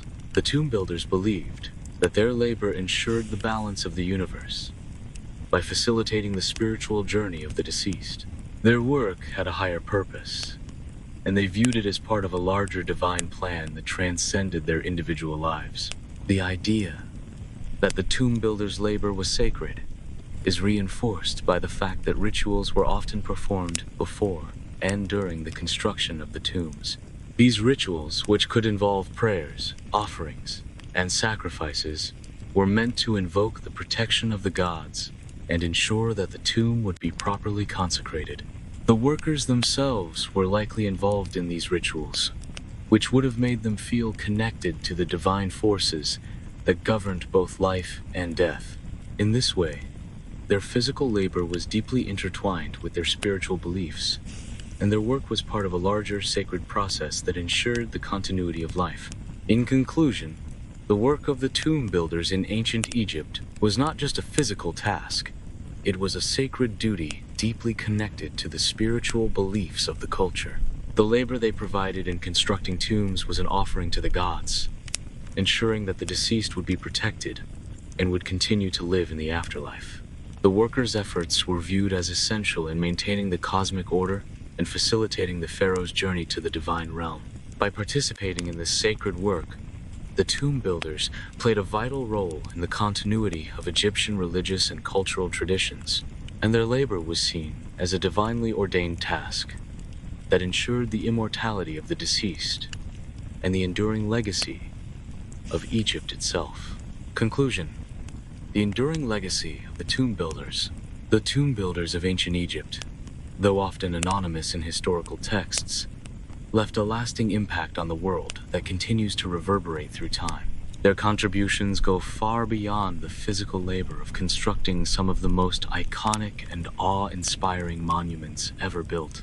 These workers, artisans, and craftsmen, through their skill and devotion, played a central role in shaping not just the architecture of ancient Egypt, but also its spiritual identity and cultural heritage. The pyramids, the Valley of the Kings, and the myriad of tombs that adorn Egypt's landscape stand as testaments to the tomb builder's skill, artistry, and perseverance. These monumental structures were not just tombs. They were spiritual sanctuaries, carefully designed to ensure the safe passage of the deceased into the afterlife, a central tenet of Egyptian religious beliefs. The work of the tomb builders ensured that the pharaohs and the elite would be able to maintain their divine status in the afterlife, continuing their roles as protectors and leaders of the Egyptian people. The tomb builders, in turn, contributed to this profound spiritual legacy, creating spaces that were as much about the eternal soul as they were about the physical remains of the deceased. Their craftsmanship continues to captivate the world today. The precision of the stone cutting, the intricate detail of the carvings, and the symbolism woven into the very fabric of these tombs offer a window into the sophisticated understanding of religion, astronomy, geometry, and art possessed by the ancient Egyptians. This cultural and intellectual legacy is not just confined to Egypt, but has influenced architectural practices, spiritual beliefs, and even modern engineering. The skills and techniques developed by the tomb builders laid the groundwork for many of the advancements in construction that followed, serving as a source of inspiration for generations of architects, engineers, and craftsmen worldwide.